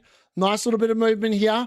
Balato into the box. Dinking, diving. Boss, nice ball in. Cleared away there by the bloke that looked like he'd been concussed and knocked out 5 minutes ago, but he's now back on the field. And now it's the goal scorer has taken out the Australian trying to go forward, and he's saying he needs to get up because he's diving, and the referee agrees. But it is a throw into Australia. No, it's not even a throw into Australia. It's a throw into Egypt. Interesting. That altitude thing is bollocks. 3 breaks and 5 subs. I agree. I mean, yeah.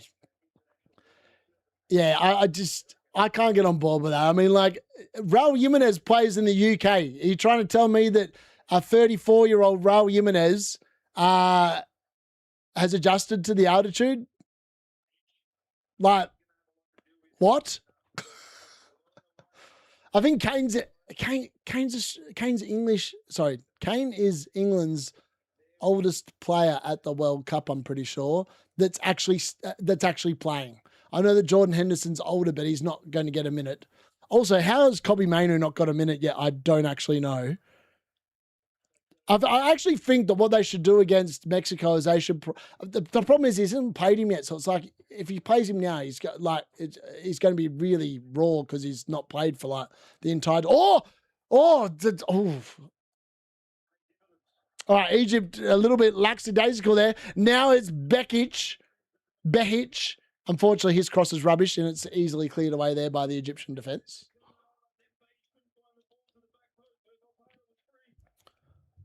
The Australian commentators, they froth over crap. Like, that wasn't a good ball. It was a crap ball. And he's like, oh. That's a foul by Salah. And it is.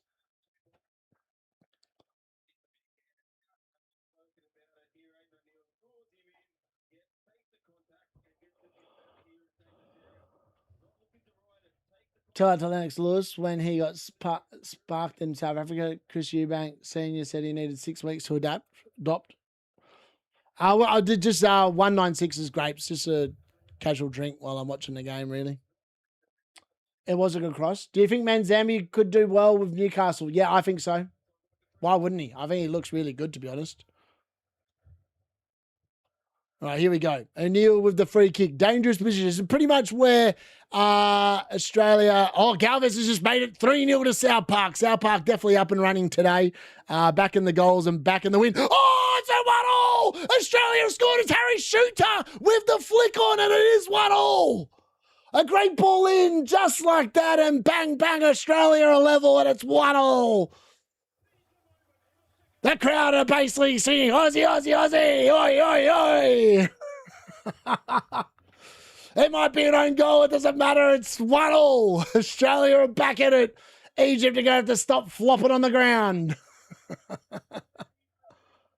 It's a great delivery. It's literally the same kind of delivery as the first half, but I think it could potentially be an Egyptian own goal. I'm looking at it here. It's a fantastic ball in. No chance of offside here, and it is. It's an own goal.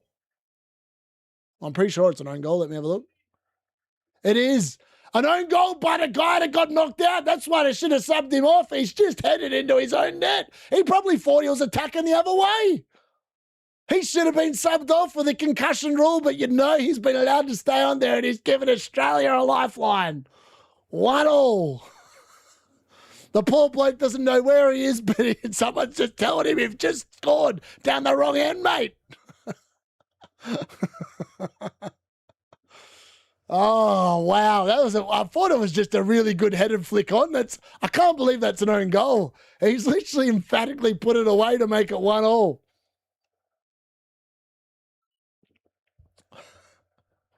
Football's not coming home, it's coming down under. I can't believe that. That's just a gift. Absolute gift. What are they doing there, honestly? Bugger, I thought United have taken the lead. That's disappointing.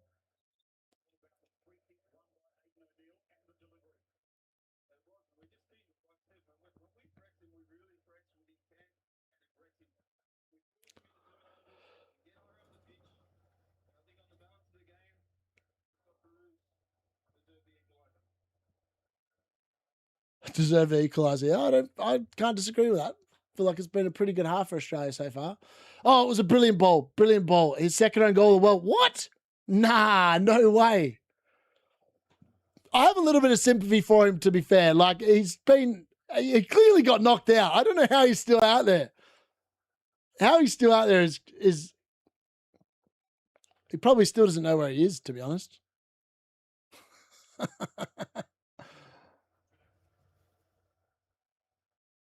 1-1. I think we could be in for a long watch long. I think that the way this game's going, I actually think this could go to extra time.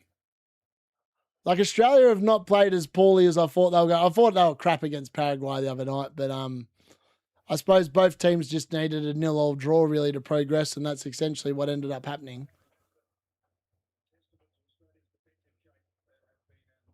Like, Egypt haven't really got in too often behind them, if that makes sense.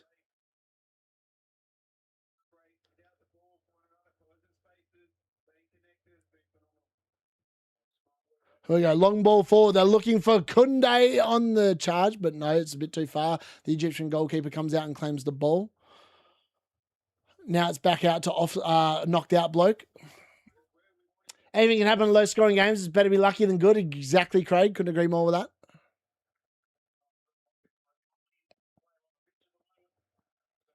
Still can't believe that was an own goal. Like, he put it away so emphatically. You thought that it was like an Australian, like it was an Australian goal, if that makes sense. But it wasn't. All right, Egypt. Oh, here we go. Marmouche, nice little move. Out to Salah. Salah, balking, tries to play through the legs and it's cleared away. That's not going to do anything, Salah. You're going to have to do a little bit better quality than that. Yes, Salah is playing. He's just not doing anything, really. England get knocked out at any time on penalties is 3-1. Pretty good odds. I think you're probably right, Gary. I think that is very good odds. What aspects of World Cup fantasy would you like FPL to implement? Manual subs and captaincy changes. 100%. If they introduce anything this year, that by far and away, it will mean that people play longer because people get pissed off when they leave like 15 pointers on their bench, right? Because they can't bring them on. Like, it doesn't require, and like, I don't understand any argument that doesn't say that it's better for the game because all you're doing is encouraging people to go to the website more. Why would that not be a good thing that the Premier League want is actually beyond me. I'm shocked that it hasn't come in before. It's literally one of the most brilliant things about all these other ones. Oh, Jones has just made it 4-0 to South Park. South Park are rolling, baby.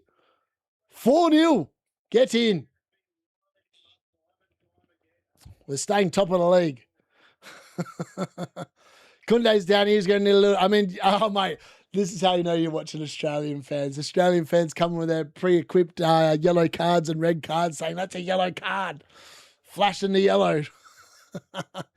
I haven't got my cards on me. They're in the other room with my ref gear. Actual management, yep. Yeah, exactly. And that's all I'm going, people say that FPL is a management game. No, it's not. You pick 11 players and you hope for the best every week. There's no management involved. This game and like the UCL fantasy, I love as well. It is actually a management game. You can sub players on and off. You've got to work it out. Like, that actually requires live management, right? Like, that is a management game.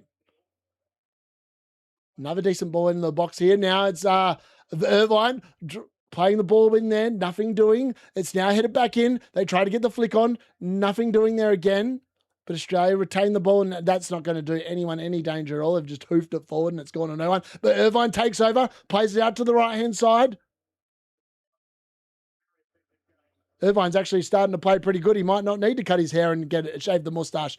Another ball into the box. Kunde on the edge, trying to go for the worldie, but it's blocked.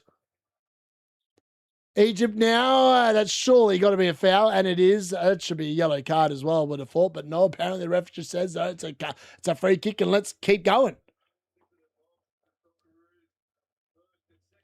Come on, Favis ball, score a goal, mate. They got a yellow card there. Some idiot. Robinson got a booking. Oh, I was going to say, I conceded there. North England fans, maybe. I think also people stop having dead spots. Yeah, I agree. There's no way anyone should ever have Mark Guiu in their team. Like, that just wouldn't happen in this game. Oh, I can't believe I've conceded against 10 men. 4-1 now. Sloppy defending there. Should never be conceding there against 10 men. That's sloppy.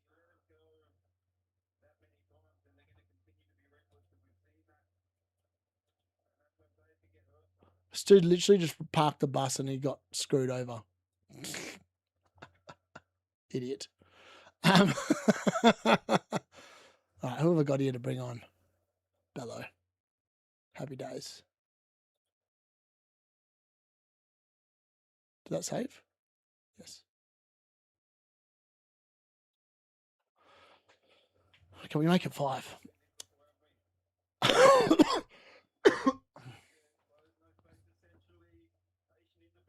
All right, Egypt now having a little bit more of the ball again.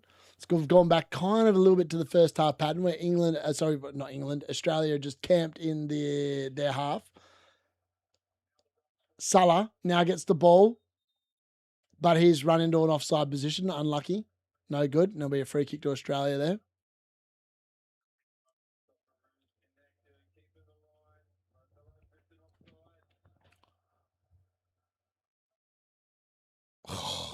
What an own goal, honestly. That guy, he was like, mate, I've just been knocked out. I don't know what I'm doing. Bugger. Favis ball can't get the equaliser. That's annoying. Fort United are going to keep up the pressure in second.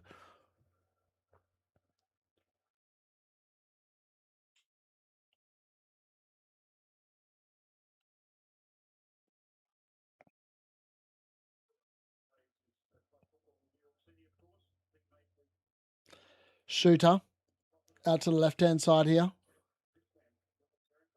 It's a very even game at the moment. 63 minutes gone. It could go either way quite comfortably. Wrist strapping thing. Yeah, I don't understand the wrist strapping. What is the point of it? Do they like the weight of it or something? I'm not sure.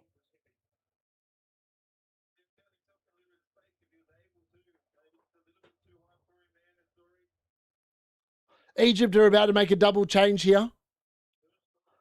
Hassan and Hassan are about to come on. There's no way they're both called Hassan. Surely. Maybe they are both called Hassan. Where's the wang when you need it? Aussies drink halves, say no more. Compared to FPL, my opinion, I agree. Lager in the UK is just getting weaker and weaker due to alcohol tax. Legit. Protecting their wanky hand. Yeah, probably, you're probably bang on, Gary. Probably bang on with that comment, I reckon. Still can't believe we conceded against 10 men. That's ridiculous.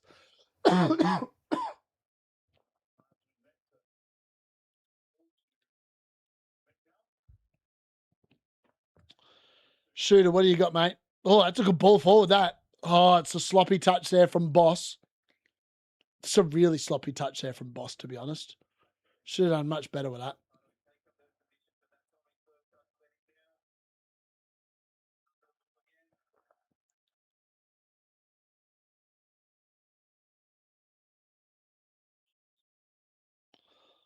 Waiting for the Mexican wave here. The Australian fans are notorious for producing Mexican waves during football games.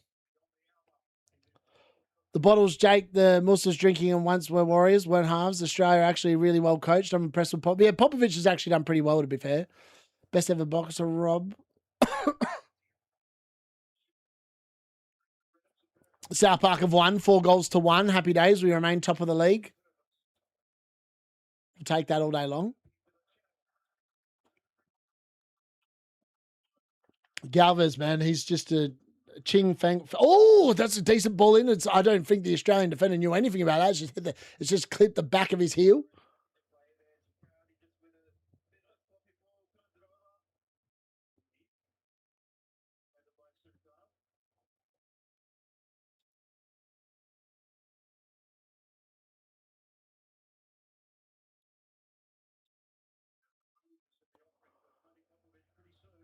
Well, apparently Tony Popovich is thinking about making another move here for Australia. I would imagine they're probably going to do it pretty close to the third quarter time. I was going to say siren. It's not the siren. It's the hydration break. Salah trying to claim a corner before the ball's even gone out of play. Unlucky. Now it's a goal kick.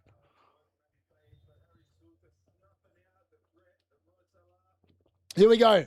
Hassan and Hossam are coming on for Egypt, and it's going to be Zico coming off. And number 14, whoever the hell that is. So Hossan and Hassam are coming on. Hassam. Two quality names there. And it's Zico and Faviv coming off.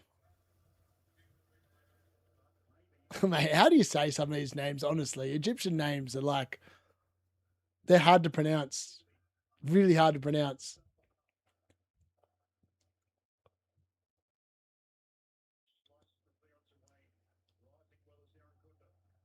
Irakunda. I've been saying his name wrong the entire time. What did I say? His name's Irakunda. That's his name, Irakunda. Mike Tyson's definitely up there. He's got to be in. Got to be up there top, I reckon. Marvelous Marvin. Watching the videos back, like in the documentaries, that Muhammad Ali's got to be the best in the best boxer that's ever been. Look at that. Second hydration break. Get in. 67 minutes gone, and it's an early hydration. Well, actually, it's bang on when they normally have it. I'm just sick of these breaks, man. Like, this is crap. This is the definition of just pissing about. Where's my McDonald's? Someone buy me a Big Mac meal and send it to me, please.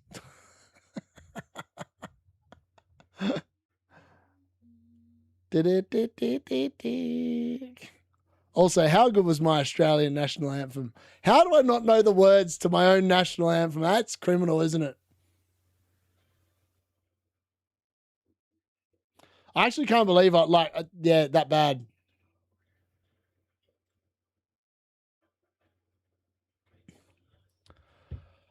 The answer is boring, though. Yeah, is it, though? They show ads during the hydration. Yeah, they do, mate.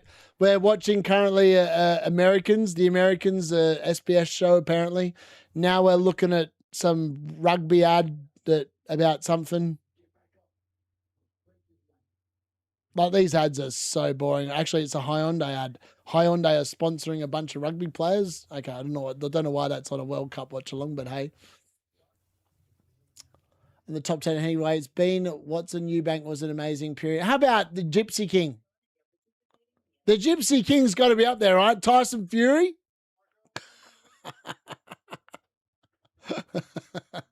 I'd sure to get some comments.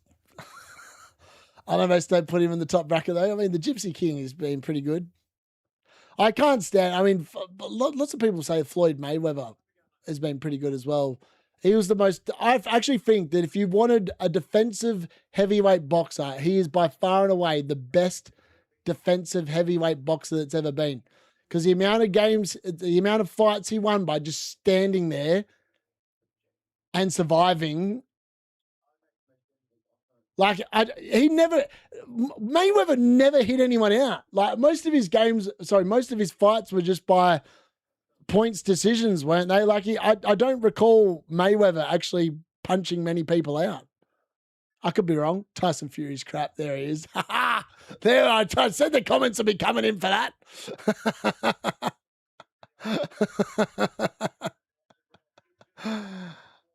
There, he likes to sing along. Sweet Caroline. Bum, bum, bum. Good times never felt so good. So good. So good. So good. All right, we're about to get back underway here. Bebic is about to get us underway with what was, I think, potentially a free kick to Australia, which felt like 5 years ago, but probably only a couple of minutes ago during the hydration break. I mean, this is just it's just a piss take. It's just a way of America regaining all the money that they spent to FIFA to get the World Cup there, because this just shouldn't exist. In a game that is in an air-conditioned stadium with no adverse weather effects, why are we having hydration breaks? It's criminal. Absolutely criminal. All right, Australia, edge of the box. Ball in. Nice ball in. Good defending there by Egypt. They clear the danger. Now the counter could be on. They are. They spring on the right-hand side. It's Hossam or Hassam. One of the two runs into Bebic, and it's a throw into Egypt. Yeah, Rocky Machino, yep. Jack Johnson. You mean the singer? Please stop singing. Thanks, Gary. Mate, I have to get you on to sing for me. But thank you very much. Actually, I can do this now. If Australia win this game, I'm going to gift some memberships as well, just for the jokes, because that means I'll have to do another Australian watch-along. Against Argentina, that'll be funny. Imagine if Australia knocked Messi and Argentina out. Could you imagine the fallout from Rahi in the group chat? He wouldn't be able to cope. Imagine a bunch of boxing kangaroos just punch Messi down, and that was his send-off at his final World Cup. That would be hilarious. Pound for pound, Pacquiao or Roy Jones Jr. Jamie Wheat, a boxer, lives in WA from Wales. Nice. Best ever boxing fight ever. Ben versus McCollum. Amazing fight. Sandy. Yeah, fair. Yeah, I'd agree with that. It's a good fight, that one. Till the end, obviously. All right, Egypt seeing a bit more of the ball again here. Knocked out bloke's picked it up again. I'm just going to call him that the entire game. Knocked out bloke. It'll be interesting to see if he can put a decent cross in. He puts a cross in straight at the Australian defender, and then old mate who scored the first goal has a snapshot, and I don't know what he's trying to say to anyone else, but that was the definition of shot. Messi going to get old once he plays someone. I know. This is what it is. I was like, he's had the easiest run humanly possible. Australia are about to make their second substitution. They obviously made a sub at halftime. It's going to be number 20 for number 10 and 17 for number 9. So Irakunde is off and Toure is on. I would have liked to have seen them both on together. Apparently they're half decent. And Volpato is off for Rustic. What a name. Rustic is on. Rustic to blow out a bit of rust here, I reckon, is paying a short $5. Butterbean. I think it's Big Daddy Brown, a celebrity in Australia. I have no idea who that is, so probably not. I pronounce Marciano. Colm helping me out with the English language once again. Thank you very much.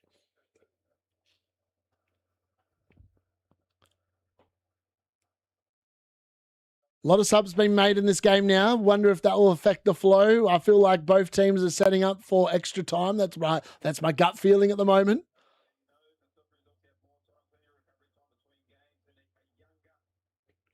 So basically the commentators are saying now that Australia have had more time off between games and they are younger. I mean, that's very ageist. Doesn't do anything, doesn't say anything about the fact that, maybe experience counts for a little bit in this game. One would have thought potentially it does. I can't stand the biased commentary. It's crap. Actually, that's why I just struggle to support him, because I just can't stand the commentary. It's like just so crap. Like Martin Tyler, you can tell he gets excited when he's commentating an England game and England score.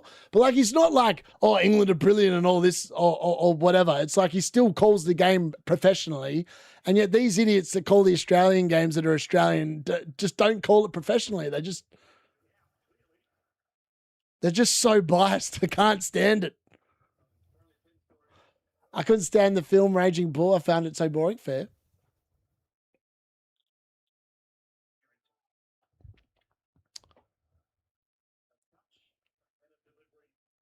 Is there going to be a winner in this game? You know what? When I was sitting there, I was like going, it's either going to be 2-0 to Egypt or it's going to be like 1-1, goes to extra time, and then it's probably penalties. I feel like this game, if it goes to extra time, goes all the way. That's my gut feel. I just don't think that there's enough quality for either team. And I feel like both teams are going to get like a little bit cagier the longer the game goes on. And they're like, well, let's just play for penalties and hope that our keeper's better than yours. I feel like Irvine, other than the fact that he's got an absolute wig of a do and probably needs to shave off that moustache because he looks like a creep and an 80s porn star, he's actually played pretty good. Not going to lie. He's actually impressed me quite a bit. I don't know who he plays for. He must play in the A-League, surely, because I've never heard of him anywhere else in the world. Why didn't you watch it sitting down? And old David Tuar smashing Shane Cameron was epic. Rocky 3 for me. I actually quite like Creed, the movie. I'm a little bit cringe. It's very much a Hollywood film, isn't it? But I didn't mind the Creed movies. The first one, maybe the second and third. I can't remember how many there are, but I feel like one of them was definitely better than the rest. I feel like maybe it was the original one, potentially.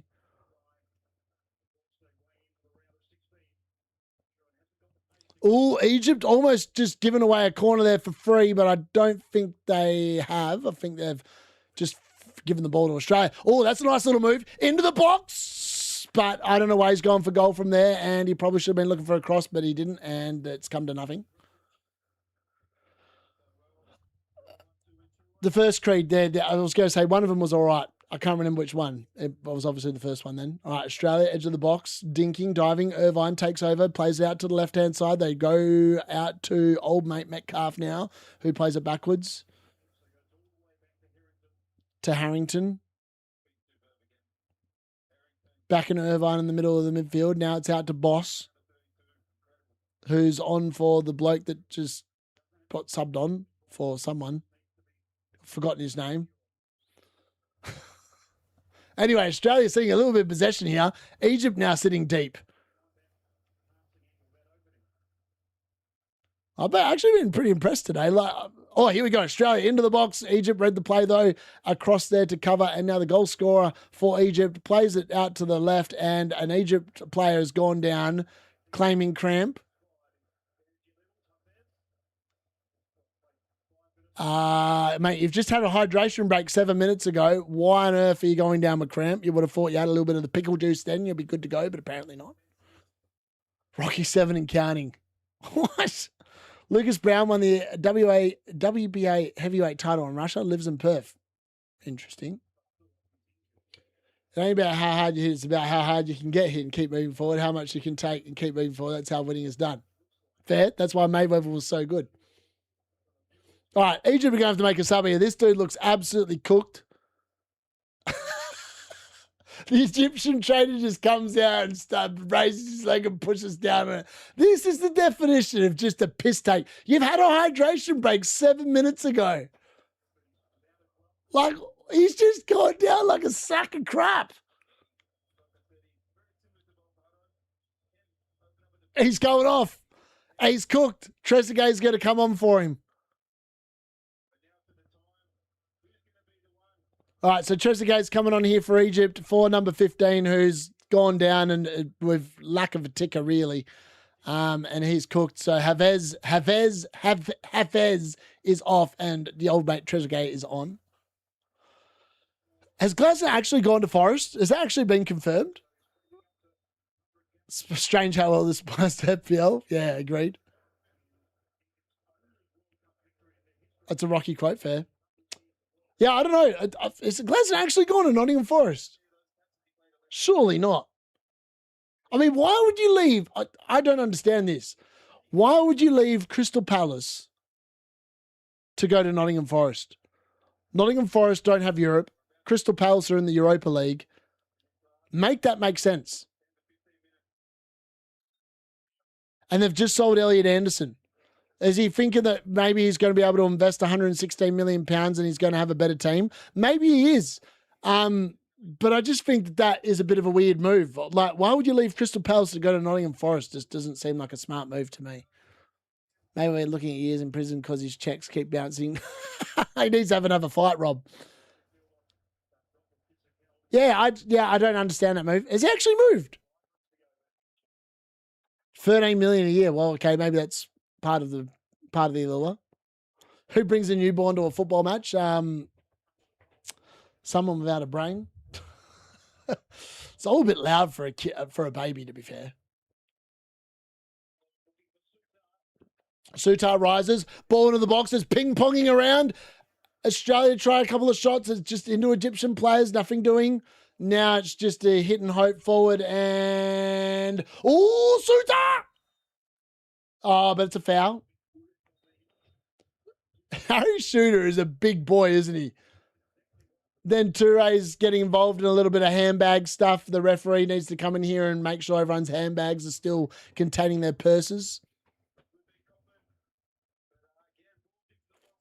Forest have transfer money, but that Greek owner probably wants to pick the players. Probably. Forest don't sell their best player. Oh, wait. I'd work under a dictator for 13 mil a year.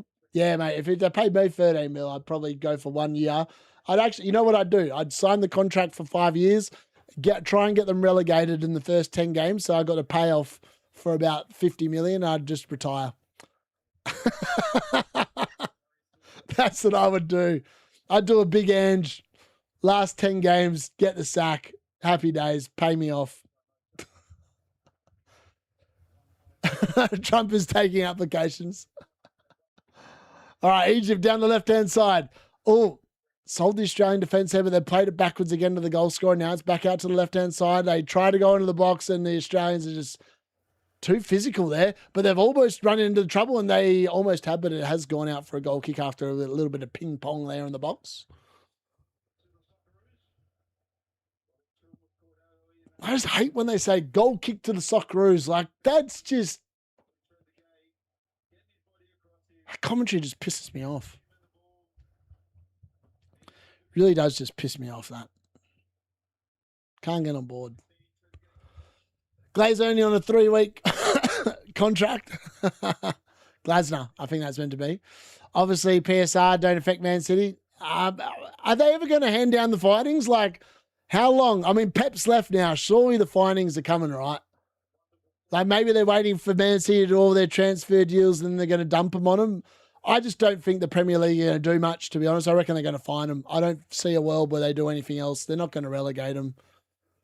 I just think that it's going to be like one of them, token measures. They fine them like 50 million or something like that, and that's it, pretty much, I reckon. Glasgow wanted the Milan job and had to scramble after they hired Amarin. I mean, yeah, Ruben Amarin going there has actually helped Man United. I think they don't have to pay him as much money now because he's actually been signed by another team.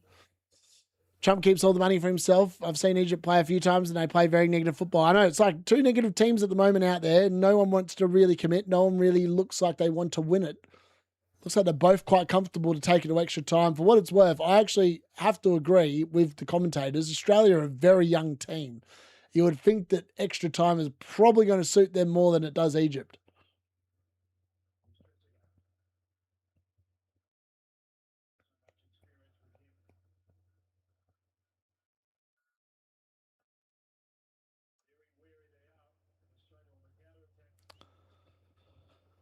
Where are the Australian counter-attack? Literally, we're into the last 6 minutes here of normal time. There is no way in hell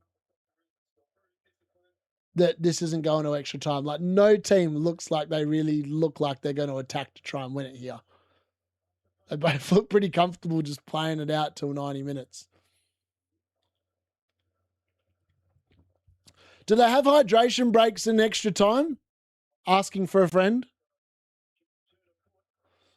Egypt trying to get to the byline, cross back is woeful, and then it's a sloppy ball, and Australia almost get on the counter, but unfortunately, the closing down there by Touré, unfortunately, just played it straight back to an Egyptian defender, and now Egypt will go back down the right-hand side again. Ooh, almost fallen off my chair there. Oh, here we go. Nice little ball down the edge. Old mate concussed, mate, with a ball into the box to absolutely no one as per usual. He's definitely not having a very good game, let's be fair. He might get another look here in a second. No, he will not. It's a decent ball in. Oh, good goalkeeping there by Beach, who comes out and punches it away. That needed to be, I mean, that was really good assertion. Very good goalkeeping there, coming out and punching it away there, because that was a delicious looking delivery there from the right-hand side from Egypt. I enjoyed Burnley more than this. Underestimated them. Both teams used to heat. Here we go. All right, Egypt pushing forward again. Ball in. Around the outside, the header back is to absolutely no one. Australia clear the danger again. I would agree. Australia been much. I'd say they've been a better. Oh, this is a good break. It's out to the right hand side. Australia, it's almost 2-on-2. It's now 2-on-3. Can he get a shot away? It's straight into the Egyptian player. He gets it back though. He tries to cut back. It's to no one. Egypt clear the danger. Harry Shooter picks up the ball on the halfway line. The big lanky play. It's a good ball out into the right-hand side. Someone 15. Oh, it's a poor ball. That is a poor ball into the box. He should have put it along the 6-yard line. I don't know where the hell he was aiming at, but that was not the delivery that was required. And that's probably why he started on the bench, mate, because that was shite. Anyways, it is going to be an Australian corner because it did hit the Egyptian first man that went out there to defend, but that was a sloppy delivery into the box right there. Well, you never know. Weirder things have happened. Maybe Cabo Verde beat Argentina, all of a sudden it's a wide open game to get to the quarterfinals. That would be hilarious for what it's worth. All right, here we go. Number 10 has gone out there to take the corner for Australia. He must have been one of the subs because I don't recall seeing him in the first half taking the corners.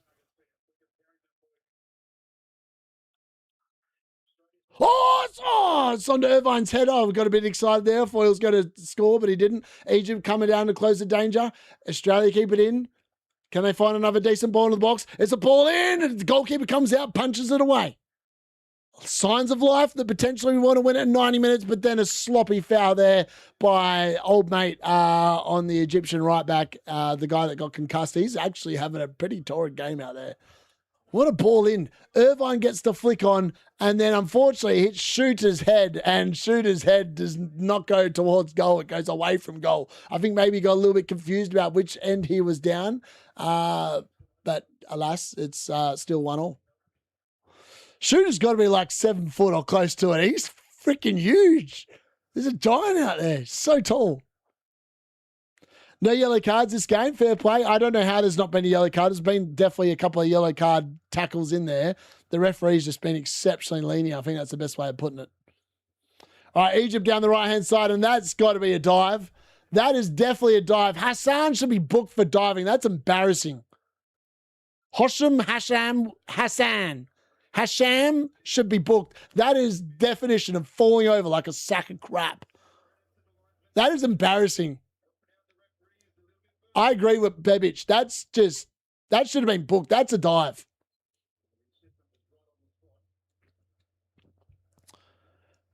He heads it away from. I know. What was he doing? Like, what, mate? You're going the wrong way. You're not defending anymore. You're meant to be attacking.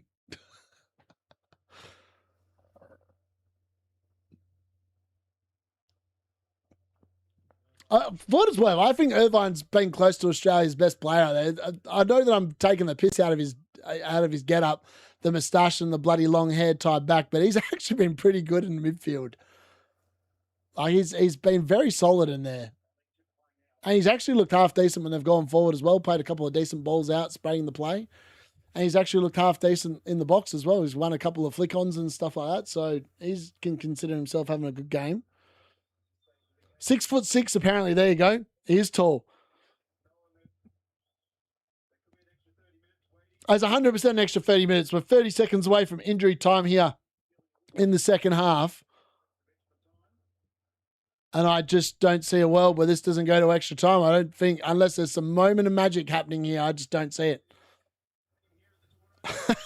It's facing the wrong way as well as being held. Legit. That's exactly what happened. Trezeguet on the left-hand side for Egypt, plays it back inside, and now Trezeguet tries to play in behind. It's a good play. Unfortunately, his header is no good, but then the defensive action of Australia giving away a corner here. It's going to be 5 minutes of injury time here. Can we find a late winner to prevent extra time? The Egyptian fans are starting to pray to the Pharaohs and hoping that potentially they'll come in for them. Marmouche has gone across with the corner. He's now giving a couple of instructions. No, he's not. He's just kicking out the extra ball.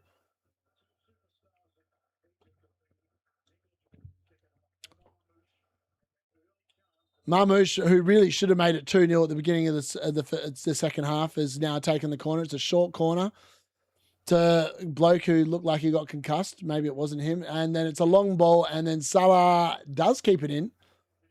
I don't know how he's kept it in, but he has. Now it's out there. Like, can they find a little ball dinked in? It's well defended by Australia. Egypt, some guy throws a foot at it, but falls over, and it comes to nothing. Probably summing up the quality that we've seen, generally speaking, in this game. A little bit lacking. But the good news is both teams have been like this, so it's actually been quite entertaining. Should sub in the magical Egypt money. I agree, Major. Oh, here we go. Egypt, another ball in around the back. Can they find it? Or they do. Marmouche tries to dink in dive, but no, nothing doing. It was actually Trezeguet. Got a habit of getting these kind of players wrong. 3.5 minutes till we go into an extra 30 minutes. I feel like this could be penalties. I really feel like this game could go to penalties now. He was a monster and a rare big man who could head the ball. I feel like Shooter normally is, he looks like with that kind of size that he'd be better attacking the ball. I don't know what happened in that corner before. Like, how do you head the ball away from goal? He's got to have got a little bit confused. Maybe didn't expect the ball to come to him. Oh, Egypt, nice little ball across the box, but it's well cleared there away there by Irvine, who gets in the way. Toure now tries to hold the ball up, and then I don't know what he is doing, but he has literally played it out for a corner. What on earth is Toure doing? I have no idea who he's trying to pass that to, but he's literally kicked it out for an Egyptian corner. I mean, if they score from this, that is going to be one of the worst mistakes I've seen at the World Cup. Like, where the hell is he kicking the ball? Salah's come across to take this corner for Egypt. Yeah, Toure, I don't know what he's doing. The flop tins. I like that.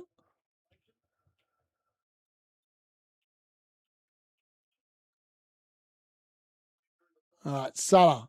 Can they find anything off the corner? Nice ball in. Suter rises. Forward in the box. Falls out to Salah. Salah retrieves. Plays it backwards. Salah, ball in. Great ball. Oh, what a save from Beach.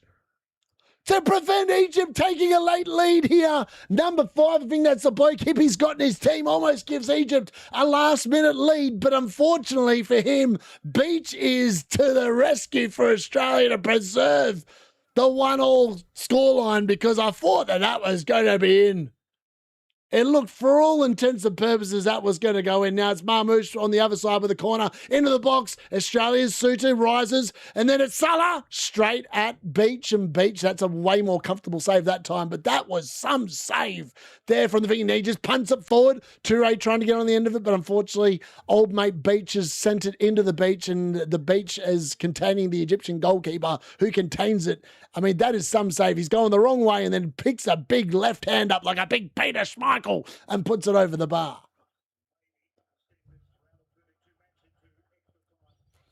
One more minute. Oh, it was a great ball, wasn't it? Absolute great ball. Fought like an Egyptian for those who remember the 80s. The Bangles. All right, here we go. Salah on the right-hand side. And we're into the last minute here. He plays it inside. They go for it. It's straight into an Australian player. It's Irvine again getting in the way of the shot. It goes back to number 2 on the halfway line for Egypt, who goes back down the right-hand side. Hasham to Salah, who plays it inside. And old mate, concussed mate, sits there and faked everyone, including himself, and then left the ball behind. And then Australia kick it down the field, straight back to the Egyptian goalkeeper, and we're rinse and repeat. And we got 30 seconds to go.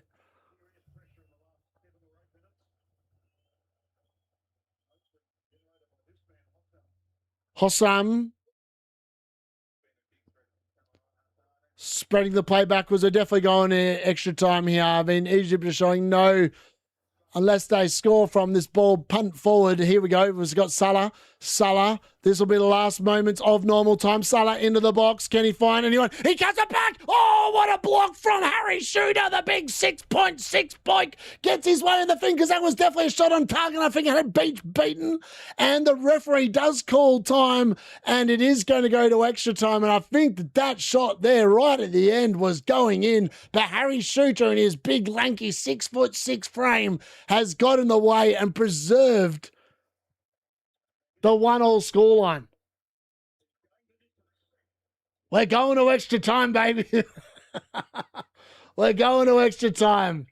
I can't believe it. Right, I need to do a new graphic now for extra time. Oh, my God.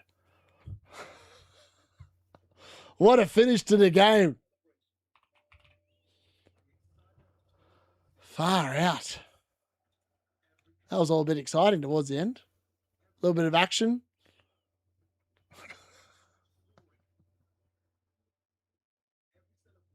Yeah, I don't even know who Beach plays for. He must play for an Australian team. Never heard of him before. I know he's keeping Matthew Ryan out of the game. Out of the team. Sorry, would be more accurate to the point. Extra time. There we go. Ready to go. England game could be delayed. Yeah, because of Harry Kane. Yeah, legit. It was 100% going in. It was, Harry Shooter had to get, he just hung a leg out there, and there we go. Just put about Australia to win on penalties. I like it, Craig. I mean, I feel like Beach is the better goalkeeper. I feel like if it goes to penalty, I mean, to be honest with you, I've got no idea. I've read an article that apparently Australia been practicing penalties or whatever, but for what it's worth, we're talking about extra time here, and the Egyptian team significantly older than what the Australian team is. So, yeah, there's that to consider as well. It's going to be. I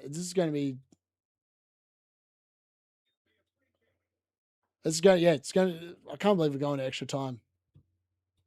This is why I said I didn't want to play today, because I was like, I could be going to bed stupidly late, because I feel like, if this game goes all the way to penalties, it's going to be 4:30 in the morning or whatever before this game finishes. So, yeah, there's that to consider.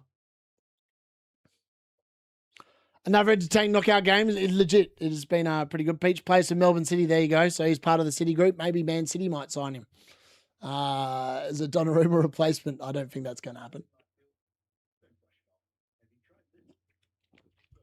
The Salah crap at penalties too. Yeah, Marmoush isn't much better, is he?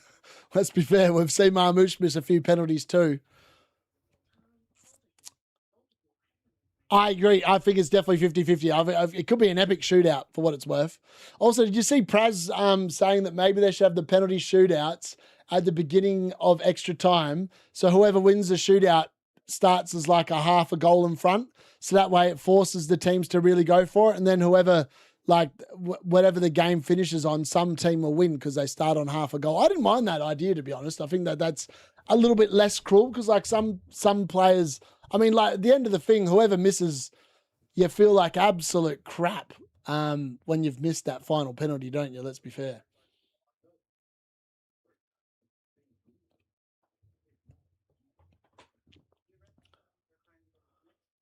All right, we can't be far away from getting back underway here. I'm going to chuck a quick piss and we'll be back for the extra time, boys.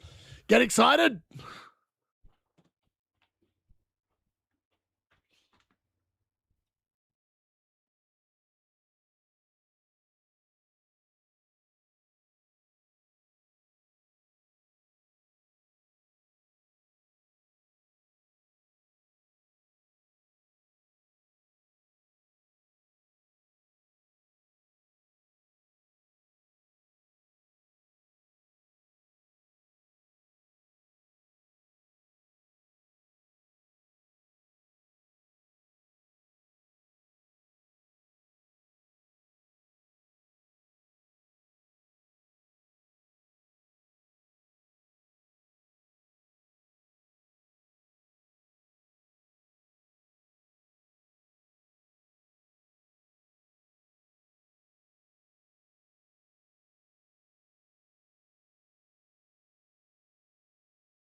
The Australian fans are up and about. We're about to get Salah meeting big old mate Harry Shooter. I don't know if anyone's watching the actual toss at the moment, but he is so much taller than Salah. It's hilarious. Like, he's got to have about 45, 50 centimeters on Salah. At least. Unbelievable. All right, looks like whatever's happening here, we're going to have another substitution here for Australia. It's going to be number 13 coming off for... I don't even know how you say that guy's name, man. Who is that guy? Engstiller? That can't be his name, surely. They can make double sub. And I've no idea who's come on here. Mabil is on. Mabil's going to score. Mabil's going to win it for Australia. So O'Neill and Metcalf are off, and it's Mabil and Ocon Engstiller on. Mabil. Put your money on Mabil. Mabil's going to win. Let's get the timer up and away for the start of our extra time here. We are officially live back. The game has officially started. There we go. No hydration break here. Maybe we'll get a hydration break at the middle of the extra time, but yep, there we go. Chair not Tay Day. No, it's not P unit. Yep. Praz getting above his station. He's not Goldbridge. Beach is only 21, 22. I think he is young. Yeah, I think you could be right, Colm. Extra idea, but could result in the winner to stall the game out. That's fair. Yeah. What are we looking at here? What's... Oh, mate. Now the Australian commentators are, milking the foul, which is good. Oh, we're finally getting a yellow card. Who's got booked here? The Egyptian manager's been booked. That's the first booking of the game. What did he say? Did he say F off ref? Yeah, something. Maybe he did, but he's the first bloke that I've seen a yellow card given to. The Egyptian manager didn't have that. I mean, you can't. I wonder if you can bet on managers getting booked, because you can't in Australia. There's no option to put managing to be carded, but I'm sure there's somewhere in the world where you can bet on a manager to be carded. All right, Australia with the free kick here. A great ball in, but unfortunately there's no one attacking. Harry Shooter went at the near post and no one was behind him. It was just a wave of Egyptian defenders and they clear the danger. Australia recover the thing there. Mabil looking lively, trying to blow the 1-2, and he does get the 1-2. He then tries to play it inside. Unfortunately, he's not going to find anyone. The Egyptian defender number 5 is across to cover the danger, and he starts playing it out nicely, and that's very well done by Egypt to play it out from there. Looked a bit dirty. By the way, when is Argentina lineup out? It's got to be out. When does the game start? 6 o'clock? It's got to be soon. I feel like the Argentina game is at 6. I'd imagine we get the Argentina lineup in about an hour's time. Maybe slightly less. It might be within the next 40 minutes. Let me double check here. Oh, Argentina's at 6 o'clock. So, yeah, 1 hour and 54 minutes till that game kicks off. And, yeah, I'd say that's not too far away. I'd say we might even get it live on stream potentially, because if this goes to penalties, I'd imagine there's a good chance that we might see that. Oh, here we go, Egypt! Oh, chance for Salah. He's blazed it over the bar. It's like the Liverpool Salah has come to the World Cup and he's just fluffed his lines. And he had a good chance there to hit the target. Unfortunately, he can't keep his shot down. He had to take it first time because he's old and he didn't have enough time to take a touch. I'm being rude now. Sorry, Salah. Yeah, 40-ish minutes, yep. Yeah, it'll probably be before I finish streaming this game. If this game goes to penalties, 100% it'll be out before the penalties finish, I would think.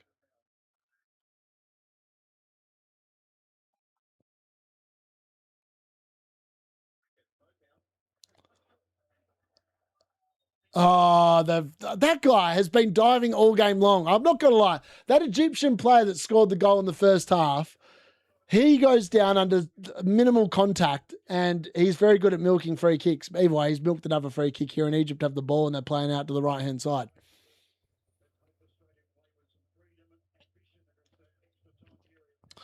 The commentator's hoping Australia play with ambition and freedom in the second in extra time. I was like, mate, it's 1-1.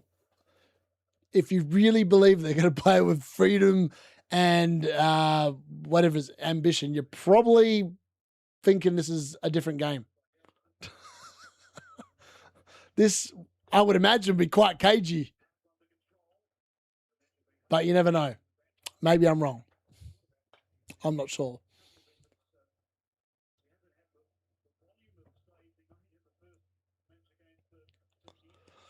66% of you still think Egypt are going to win. All the latecomers still going with Egypt pretty much. Interesting.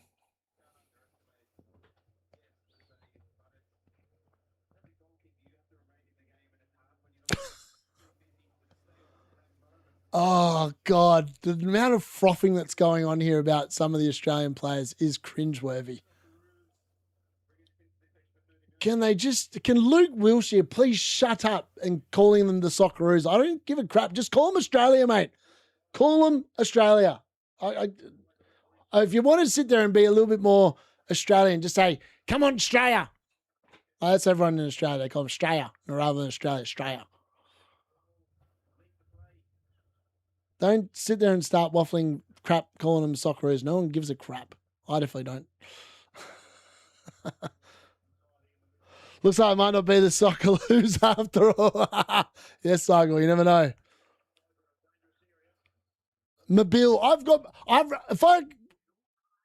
if I could actually bet live on my app, which I can't because they don't allow you to bet live unless you ring them up, and I'm not ringing them up live on the stream to place a bet. I would 100% be putting money on Mobile. I don't know why. I just have a feeling Mobile looks likely to do, I'm not sure what, but he could do something. Irvine wins a nice free kick here from the Egyptian number 5. Lots of words rhyme with Roos. Exactly. Just call them the Football Roos, mate. I'd be quite happy to get on board if they change the name to Football Roos. That's the sport. We're not. Well, I know we are in America, technically speaking, for the World Cup, which is maybe makes it a little bit more relevant because they can't soccer. But yeah. Harry Shoots has looked really good for what it's worth. Who does he play for? He plays in the Championship, I think. Or is he playing the Scottish League? I can't remember. But either way, he's actually been pretty good defensively, not going to lie. Surprised he's actually not in the Premier League with that height.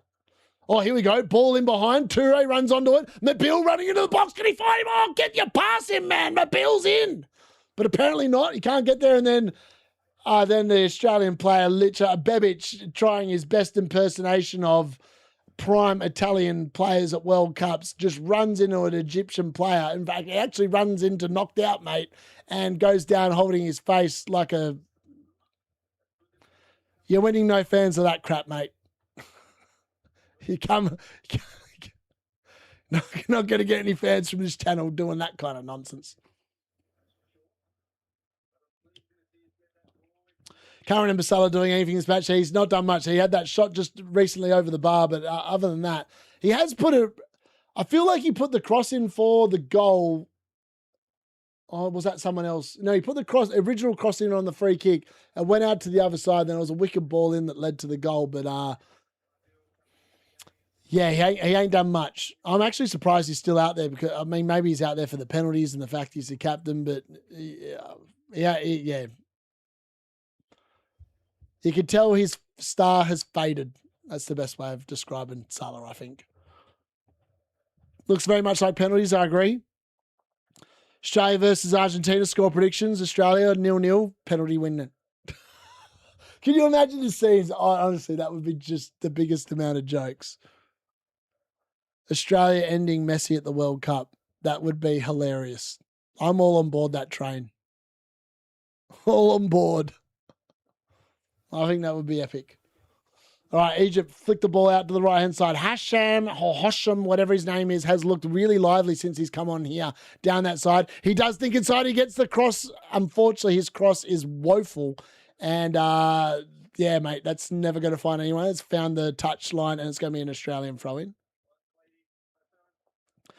Everyone having 3 Argentina defenders and Messi. Yeah, it's hard to see Argentina conceding against Australia or Egypt for what it's worth. I think both teams, they'd have to give a goal away for that to happen. You would think. You never know. Cabo Verde might show him the door. Here we go. Nice little ball dinked over the top by Sulla, but again, not enough contact on it, and it's cleared away there by the Australian defence.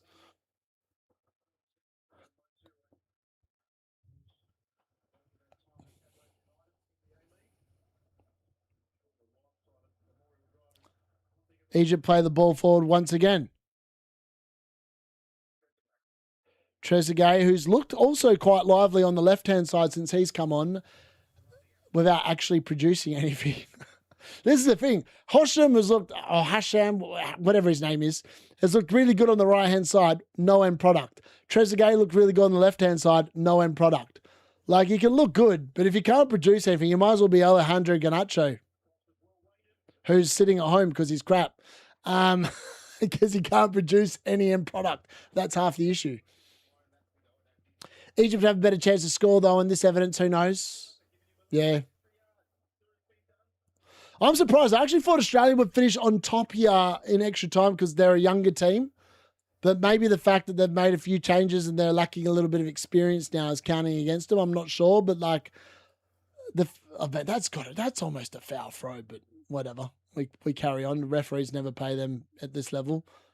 That's not a free kick. And I don't know how this guy keeps conning the referee into free kicks. Like, that guy just keeps falling over, like, under no contact and baiting the referee in. He must just flop to the ground quite well. I don't know how he's got away with winning so many free kicks, but he has. They play it out to knocked out mate on the on the right-hand side, who plays it back out to Hosham. Can he produce anything this time? He looks at Bebic. He does a couple of rollovers. Looks back inside, plays it back to knocked out mate. Knocked out mate plays it inside, and he still looks like he's seeing stars because the ball is poor and it goes out for a goal kick.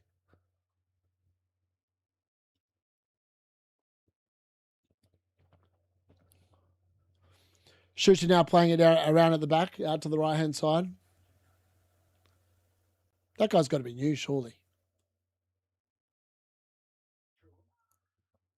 Oh, God, the Egyptians are crying about nothing. That's got to have gone out. Mobile, I want to see Mobile run at him. Oh, I've seen the dreads. I've seen the dreads, Chris. It's Christian. It's yeah. I don't think you're that good of a player, mate, to get away with that. Like, if you're a world-class player, you could get away with crap hairdos. If you are crap, just keep your hair nice and simple and get good. Well, what's my favorite comment at work? Like, when someone makes a mistake, I'm like, do better. Garnacho needs to do better. All right, knocked out mates picked it up again on the right-hand side. For me, I don't even know what his name is. But, the guy who scored the first goal goes for a worldie, but that is going to trouble absolutely no one. It's gone harmlessly out for another goal kick. Faru, I like it. Nice. They're 100% playing for pens. Australia have not even looked likely in this first period of extra time. Maybe they're waiting for the second period to go for it. I'm not sure, but either way, it's looked a little bit meh at the early doors here. Bobby Charlton had an awful comb over. Yeah, he actually did, to be fair. It's showing which three defenders are starters. Yeah, I know. That's the thing, isn't it? Jason Lee.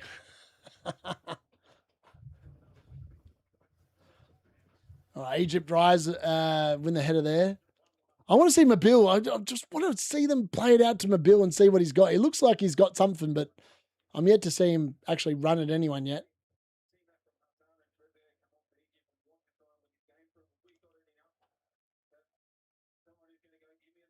All right, Australia finally seeing a little bit of the ball here in extra time. And then they've given it straight back to Egypt by literally playing it out for a goal kick. Some of this play from Australia in this extra time period has been woeful. Egypt have been bossing it. Pineapple, Martinez, Medina. I think Lisandro Martinez just looks like a lock for Argentina. I think if there's one defender you can almost guarantee is going to play, it's probably him.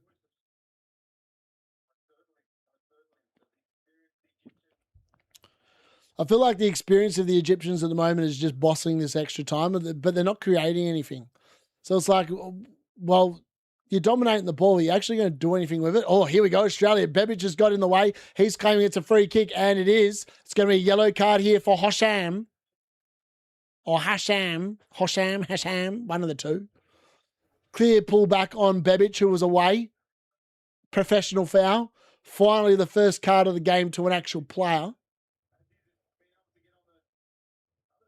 England, mate, all day long, Cobbser. All day long. I'm more British than I am Australian. I just sound more Australian than I do British. Especially at the moment because the missus is away. When the missus is home, I sound a lot more British because she's obviously from Britain and yeah. She goes, you say some things that you can tell you're copying me. And I'm like, am I? Apparently so. All right, Australia finally free kick in, and it's again another poor free kick into the box, and that's going to cause no one any issues. And the referee is going to play almost no extra time on the first period. 105 minutes, bang, he's blown the whistle. Unbelievable. He's blown the whistle straight out then. I can't believe it. Are we going to have a hydration break? What's going on here? We're going to have another sub. Egypt are going to make another sub. 22 for number 9. Like, this is definitely a hydration break. The extra time is meant to be straight swap over, and we're just taking the piss here. Where's the Macca's halftime hydration break for extra time? That's what I'm waiting to see on the screen, but apparently not.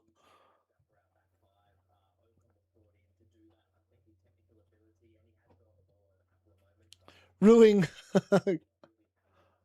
I like that. Clever pun. How you spell it? I didn't know he was. Yeah, I've got both. I'm a Brit. Actually, you know what? People sit there and seem to think that I'm not, but I am. Hold on. Where are we at here? Where's me stash?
I pressed the button. I muted myself.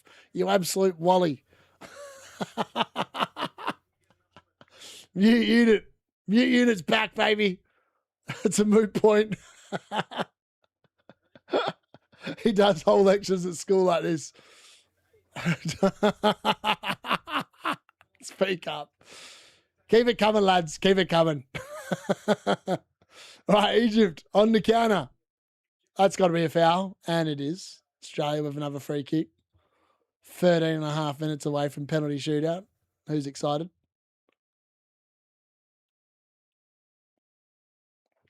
I need to find the. That's got to be the one there. Aha. Just preparing the penalty score for later. Australia, here we go. Toure.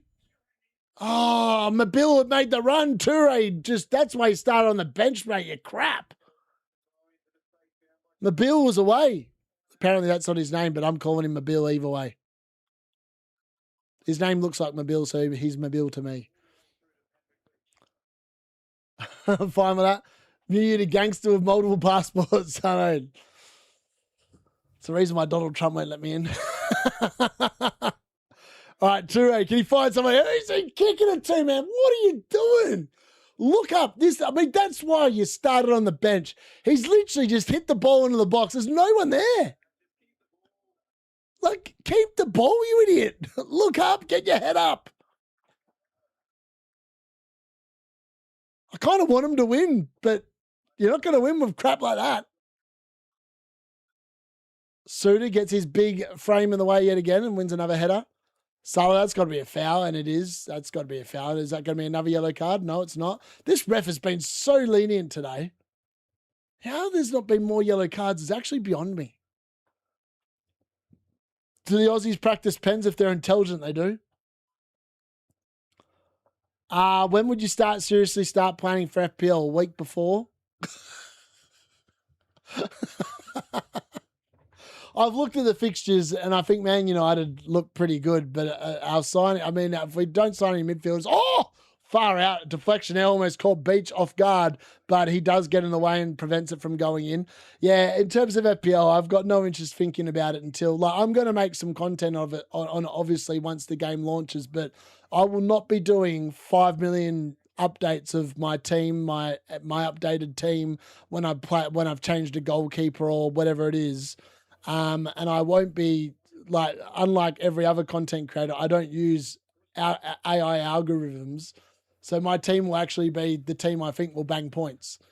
I have been working on the graphics behind the way it's going to look this year, like the background and stuff.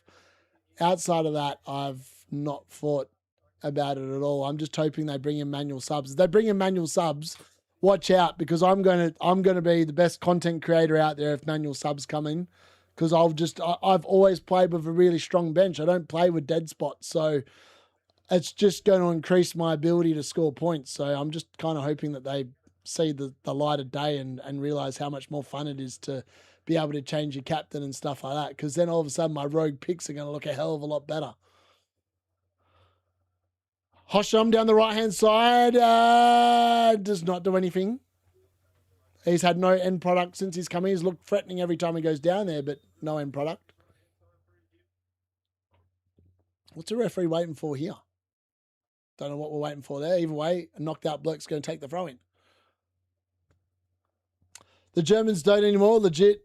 Pick it up and kick it. Rather ref that's play on than the strict ref that blows the whistle. Yeah, couldn't agree more. Bench boost game week 1 is, if they have double chips again, bench boost game week 1 is not on for me. I don't like the fixtures enough for that. And I don't intend on wildcarding in match day 2. When are the FPL prices coming out for the re-season approx? Be just after the World Cup, I'd imagine. They'll start teasing it before the game launches. So I would be looking for potentially the 2nd week of July. No, that's a lie. 3rd week of July. Hold on. When is the World Cup finished? That'll be the end of July. Maybe the beginning of August. The season starts on the 24th. It's going to be like a late thing, I think. I know, the FIFA side is so much better. It's brilliant. Changing captain is 100% so much better than the crap they do in FPL. That's why FPL is so boring, because everyone just defaults like the most expensive player. Oh, let's captain Haaland because he costs 15 mil. Egypt! Oh, it's Harry Shooter getting his big frame in the way again. Old mate who scored the first goal going for the second, and Harry Shooter rises and gets his head in the way. to make sure that that shot does not get past him. I mean, he's as bloody good as a goalkeeper at this point. Keeps on stopping the shots.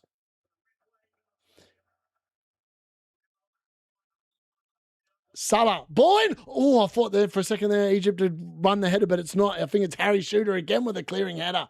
Now it's out to Salah again. Salah dancing, standing, watching, playing.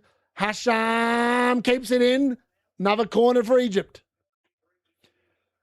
Someone's got to tell his mates the new rules first before. I agree. Couldn't agree more with that. I mean, Southerns, for what it's worth, has been nothing but crap for the game in general.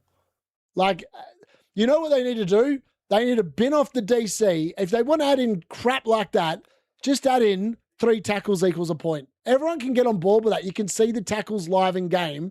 No one knows what a clearance is. No one knows what a block is. No one knows what an interception is. And no one knows what a ball recovery is. So just piss off the crap that no one knows what it is when you're watching the game and everyone will be happy. I just think that it makes so much sense. Like DC did nothing for the game except make it an AI algorithms like heaven. Like that's all it did. And it ruined the game for me. I've been so happy like not seeing it in this game. Salah into the box. He's thinking. He's diving. He's closed down again by Harry Shooter, who's having some game at the heart of the Australian defence. And it's yet another corner here for the Egyptian Pharaohs. Yeah, you can't predict exactly what Zygel says. And I also think that the fixtures just don't align for a bench boost game week 1. Like, I've seen the fixtures, right? Triple Arsenal against Coventry looks good. Triple Man United against Hull looks good. Outside of that, the fixtures are a bit middling, if you ask me. And with so many new managers about, it's going to be hard to read how well the teams are going to go early doors. And I think that is what turns me off that idea. I was open to that idea 100% if the fixtures align, but I just don't think they do. Mabil, here we go. Just needs to run at him, mate. Oh, he just gone backwards. He just doesn't want to run. Irvine, Australia playing a little bit of keep ball here. Looking a little bit dicey. Harry Shooter takes over. Plays it forward. Harry Shooter's going to win the penalty shootout with his penalty. Oh, my God, what is that guy doing? Harrington, but he somehow manages to get back to Beach. Beach then plays a pretty half-assy pass out to the right-hand side there, but it's okay. It's worked out okay. Oh, here we go. Australia on the counter. Here we go on the right-hand side. Can they get the ball in? Yes, they can, but it's a sloppy take, and it's gone out for a goal kick.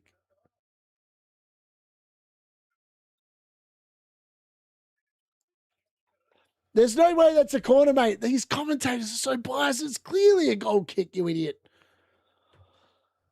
Someone's worried about upsetting dinosaurs like Trick. Don't they use the Opta definition? I know, that's the problem. They use Opta and Opta takes 5 years to update and then it never gets it right. And no one knows what it is. You should not be able to, like for me, fantasy is about watching a game and realizing that's a point. You don't know what Opta accounting with DC. It's just all hypothetical. It's all just, does it count? Does it not? Hasham, great move in again. Great defending for Australia. It's another Egyptian corner here. I think that's the bit that pisses me off. Like, you don't know, like clearances. What is a clearance? Like, what's an interception? What's a block? Like, as far as I'm concerned, if you challenge in the midfield and you block a pass, that's a block. But that's not what they classify as a block. But that technically is a block, if you get what I'm saying. The DC just needs to be binned off in the state that it's in. It needs to be something you can actually see and know what it is in game, because no one actually knows. Salah, good ball into the box, cleared away by Irvine, but it falls to Salah, edge of the box. Can he find that famous left foot? No, he can't. Plays it backwards. I feel like Mark Summers will be unlikely to make fundamental changes in the game. He's so far up the car. Oh, I couldn't agree more. And the new players early. Yeah, exactly. Definitely avoid them. Music Kiwi, how are you, mate? No hope of swapping captaincy, unfortunately. They are worried that casuals...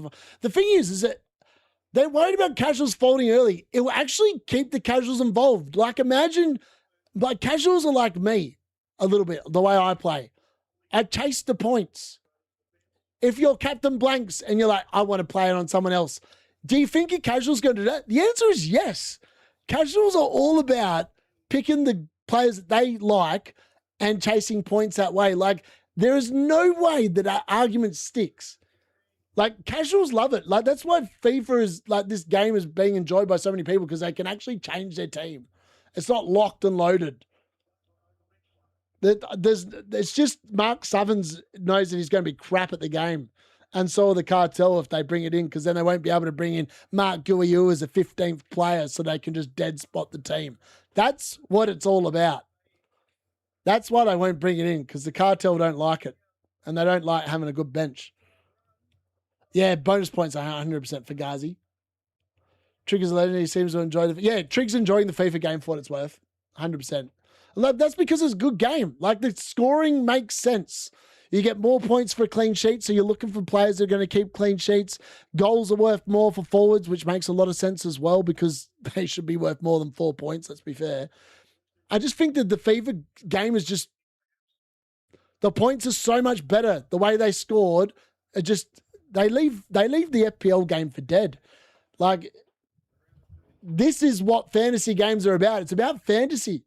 You want points. You don't want to be picking players that don't score goals. But yeah, FPL last season became a game where you didn't want to pick players that score goals. You wanted players that just hacked other players and ended up with +2. That's where the game went wrong. It became a non-fantasy game. It became a boring statistic game. It wasn't fantasy at all. It was just fantasy bullshit. Hi, mate. How are you? I'm good, buddy. How are you, Sandry?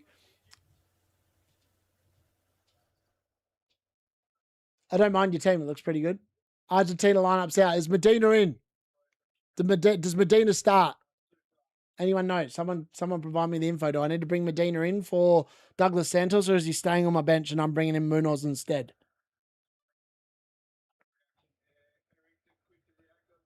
The cartel, that's like, let's talk FPL and FPL Harry and that. Yeah, is Medina out? Medina, not Molina. Medina. Yes, Medina's in. Sweet, I'm bringing him in. Happy days. Oh, I can't believe they're subbing Beach. Wow.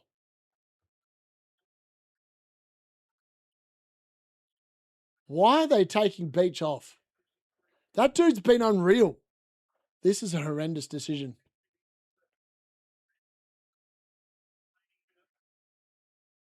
Sweet, Medina's in. Beach has been put on the beach.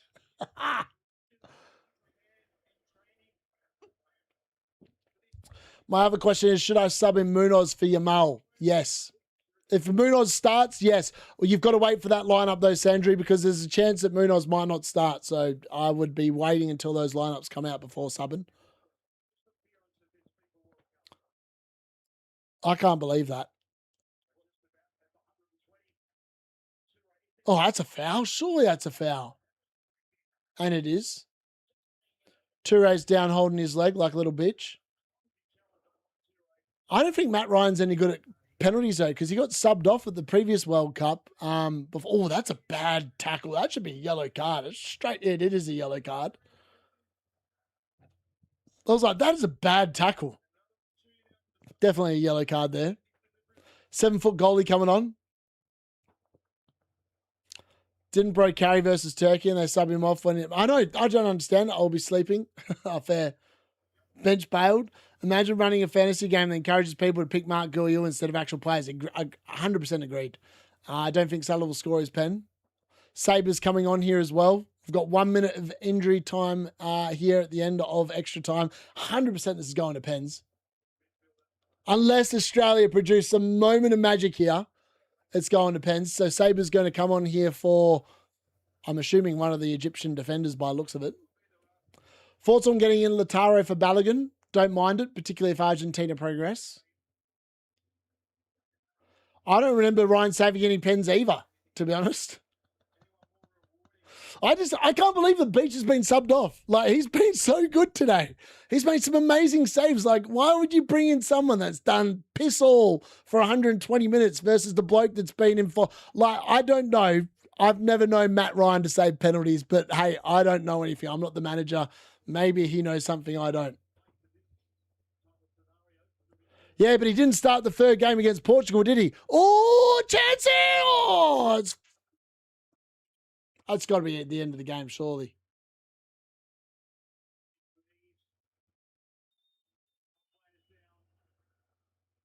Well, now he's just, I mean, just blow the whistle, mate. We all know it's going to penalties. Stop wasting time here for injuries.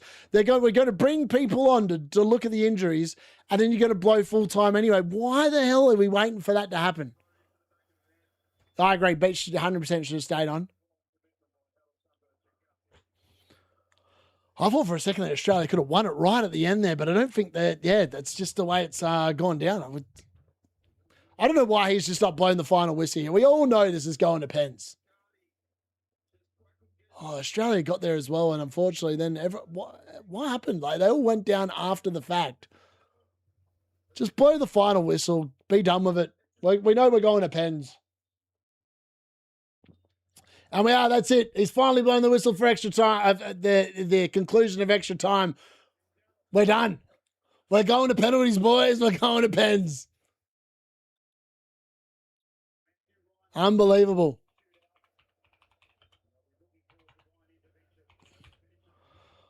Penalties. Oh, God. They are hanging on for dear life. 100%. We are going to pens. Woo! Oh, God. Who doesn't love a penalty shootout? Especially when it doesn't involve your own team. It just adds a bit of theatre to the game, doesn't it? Oh, we're going to pens, boys. We're going to pens. All right, there we go. I've got the penalty marker out there for when it does happen. Matt Ryan on. Argentina and Colombia. I think Argentina and Colombia both win comfortably. They'll eventually play each other, I think. All right, we're going to sit there. We're going to end this poll. Who wins the shootout? Let's end that. Who wins the...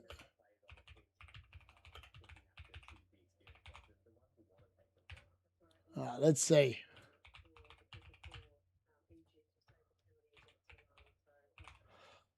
All right, get your new votes in. Who wins the penalty shootout? God.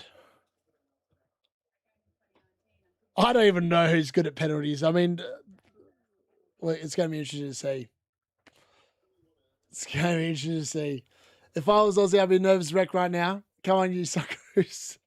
If Australia goes through, will you get a day off school? We're on holidays, Colm.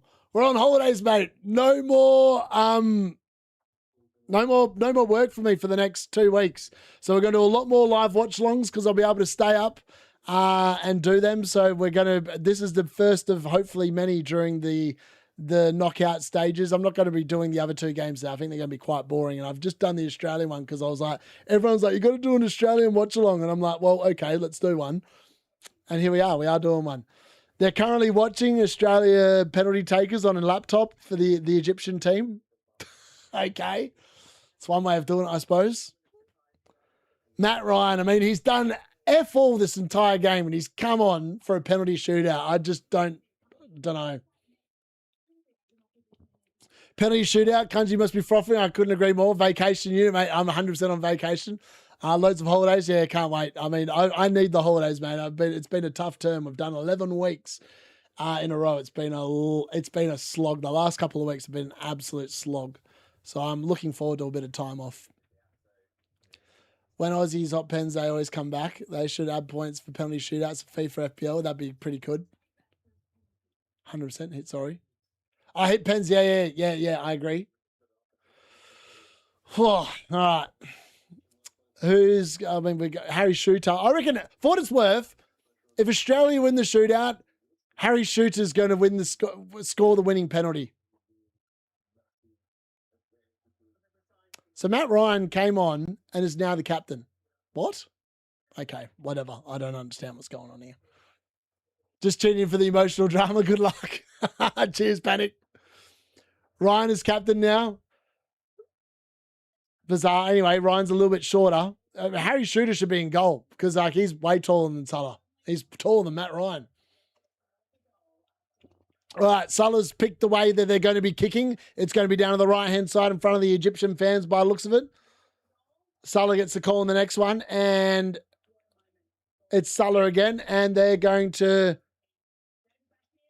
I'm assuming, kick first. Most teams opt to kick first. Historically speaking, the team that goes first, generally speaking, wins the penalty shootout. But it's all just a myth, isn't it, really? But I think the statistics show that it generally does win more often than not. Solid a miss. We all know what's going to be said if the Aussies don't win the penalty shootout. Yet we're all in on England, baby. Elise captain, 22 points. I would twist to Messi, 100%. He's starting, so I'd definitely go there. You never captain Mbappe, unlucky. Imagine being a principal in the hood. Legit. Pens are bad if you lose. Suter is easily man of the match for me. I thought he was brilliant today. I agree. Have Australia won a penalty shootout in the World Cup before? I don't think I've been in one in the World Cup before. Salah incoming, washed up. Salah misses. I wouldn't surprise me, to be fair. I'm not going to look at the chat because I think you guys might be slightly in front of me and I don't want to sit there and have it spoiled, but I want to sit there and give live reaction as these penalty shootouts go in. So I'll look at the chat at the end of the penalty shootout because I think you guys might be about 10 seconds in front of me and we'll just roll it from there. Just checking I am actually live watching it. This is the problem with SBS. They're about 30 seconds behind you lot over there in the UK. So, all right, it's Australia kicking first. So Salah's opted to kick second. Harry Shooter's going straight up. Well, he's not going to kick the winning penalty then, is he, if he's going straight out the gate? Harry Shooter, who's been immense for Australia today. I've been very impressed by him all game long. Can he finish off his good work by getting the penalties up and running? Let's hope so. For the Australians watching. All right, Harry Shooter.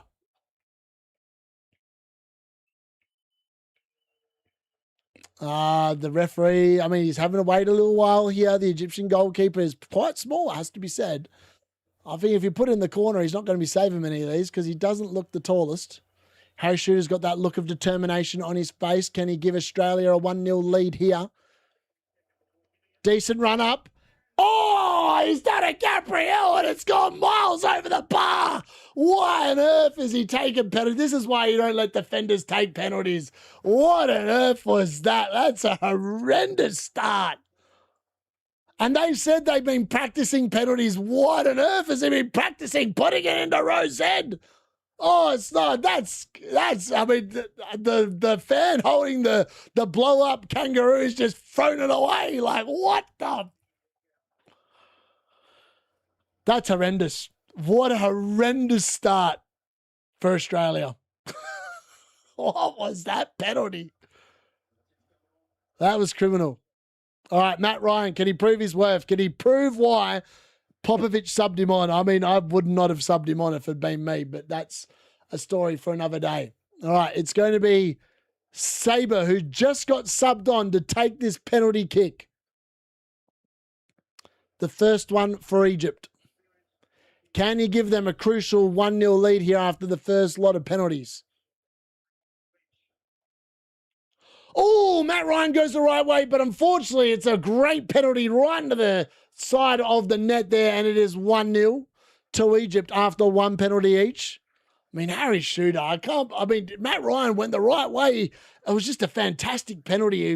He's buried it, and that's why they obviously subbed him on, because he knows how to take a penalty. Why Shooter is taking one, I've got no idea.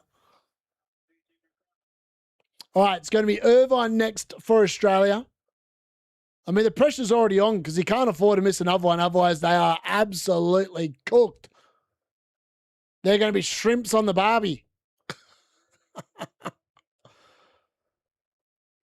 I mean, that Egyptian keeper must have been like, oh, my God, I can't believe he's just blazed it over the bar. Like, what the hell? Didn't have to do anything. Like, Irvine makes it 1-1. Puts his penalty away pretty nicely. Irvine capping off a very nice game for Australia there. The Egyptian goalkeeper does not have a very good arm reach. He's quite a small goalkeeper, so you just need to sit there and not belt the cover off it like a Gabriel, and you should be pretty sweet at putting it in the net. Now it's going to be the Egyptian centre-back coming forward to take their second penalty here. I always get a bit nervous when the defenders are taking penalties. They're pretty good at doing Gabriels.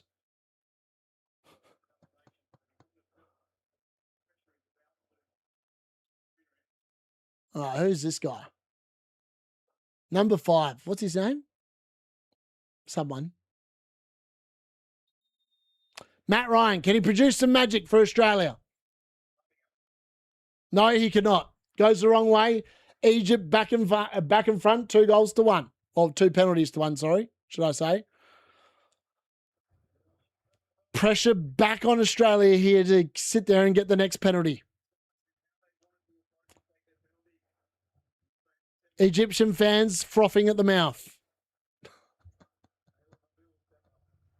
Mabil, who came on here in extra time for Australia, can he do anything?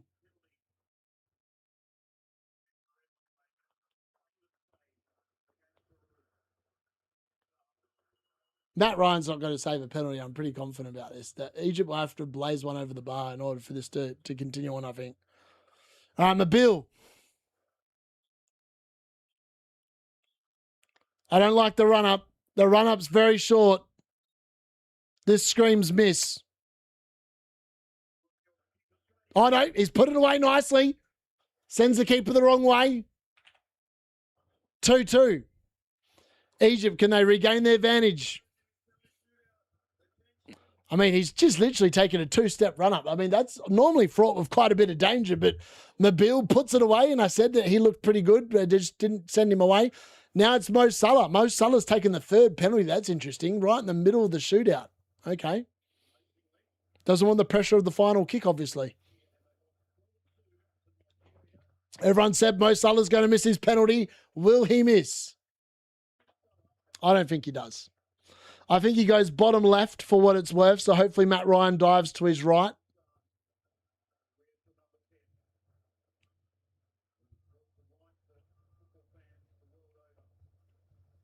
Needs to go to the right. He needs to dive to the right-hand side here, I think. Salah for Egypt to restore their advantage. Oh, he goes straight down the middle. Oh, that was risky, but he's got away with it, and Egypt now regain the advantage. Harry Shooter's going to cost Australia with that penalty, isn't he? Matt Ryan is not saving a penalty. As long as Egypt keep these on target, I think they're through. I don't know why they subbed off Beach is beyond me. I feel like Beach might have saved that one, you know. Mo Salah pretty happy about that penalty. All the pressure back on Australia here now. It's going to be... Oh, no, it's another centre-back. Harrington has come up to take this next penalty number 4. Why have they got 2 centre-backs taking penalties? I've got no idea. It's like, why is Gabriel taking a penalty instead of Madwakey? All right, Harrington to keep Australia half in it. Oh, he's missed. Why are the centre-backs taking penalties? Oh, Egypt to win it with the next kick. This has been a bob. What? I just don't understand how these people have been taking penalties. And it's another... The defenders don't take penalties. They blaze them over the bar. He's hit it into the crossbar. The Egyptian keeper hasn't even had to make a save. Like, how have you come up with these 5 as your penalty takers? 2 defenders literally clearing the ball off the 12-yard line. I just don't understand the reasoning behind... I mean, I'm not surprised that the 2 defenders have missed. Like, why are they taking penalties? Australia practice penalties. Yeah, okay. All right, I believe that. I believe that. That's all they get. But I mean, they showed no ambition in extra time. They paid for penalties for what reason? To send 2 centre-backs up to take them and miss. All right, Hosham to win the game. Matt Ryan actually needs to do something to prove his substitution was worth making. I don't think he's going to save jack crap. There's no way he saves this. This guy's gone bottom left. Matt Ryan needs to go to his right. Hosham to end it for Egypt. And he does. I even called the way he went. Takes his shirt off. Egypt have won 4-2 on penalties. I mean, I just got to ask the question, why are Australia sending 2 centre-backs to take penalties? It's hard to believe.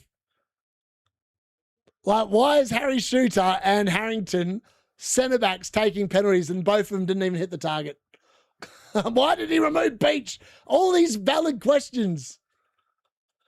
Yeah, Egypt, well done. Congratulations. Yeah, I don't understand why he made that sub. He would have been better off bringing on a penalty taker based off what we just saw. Also, yeah, I just don't understand why you're bringing on a goalkeeper that didn't save a penalty, didn't really look like saving a penalty outside the first one, and you've got two centre-backs taking penalties. Screams to me you got your subs wrong. Just put it in the net. Mo Salah on. I mean, it was a good watch, right? Ended up being quite a good watch along. Yeah, I don't know why Beach was removed, but he was removed.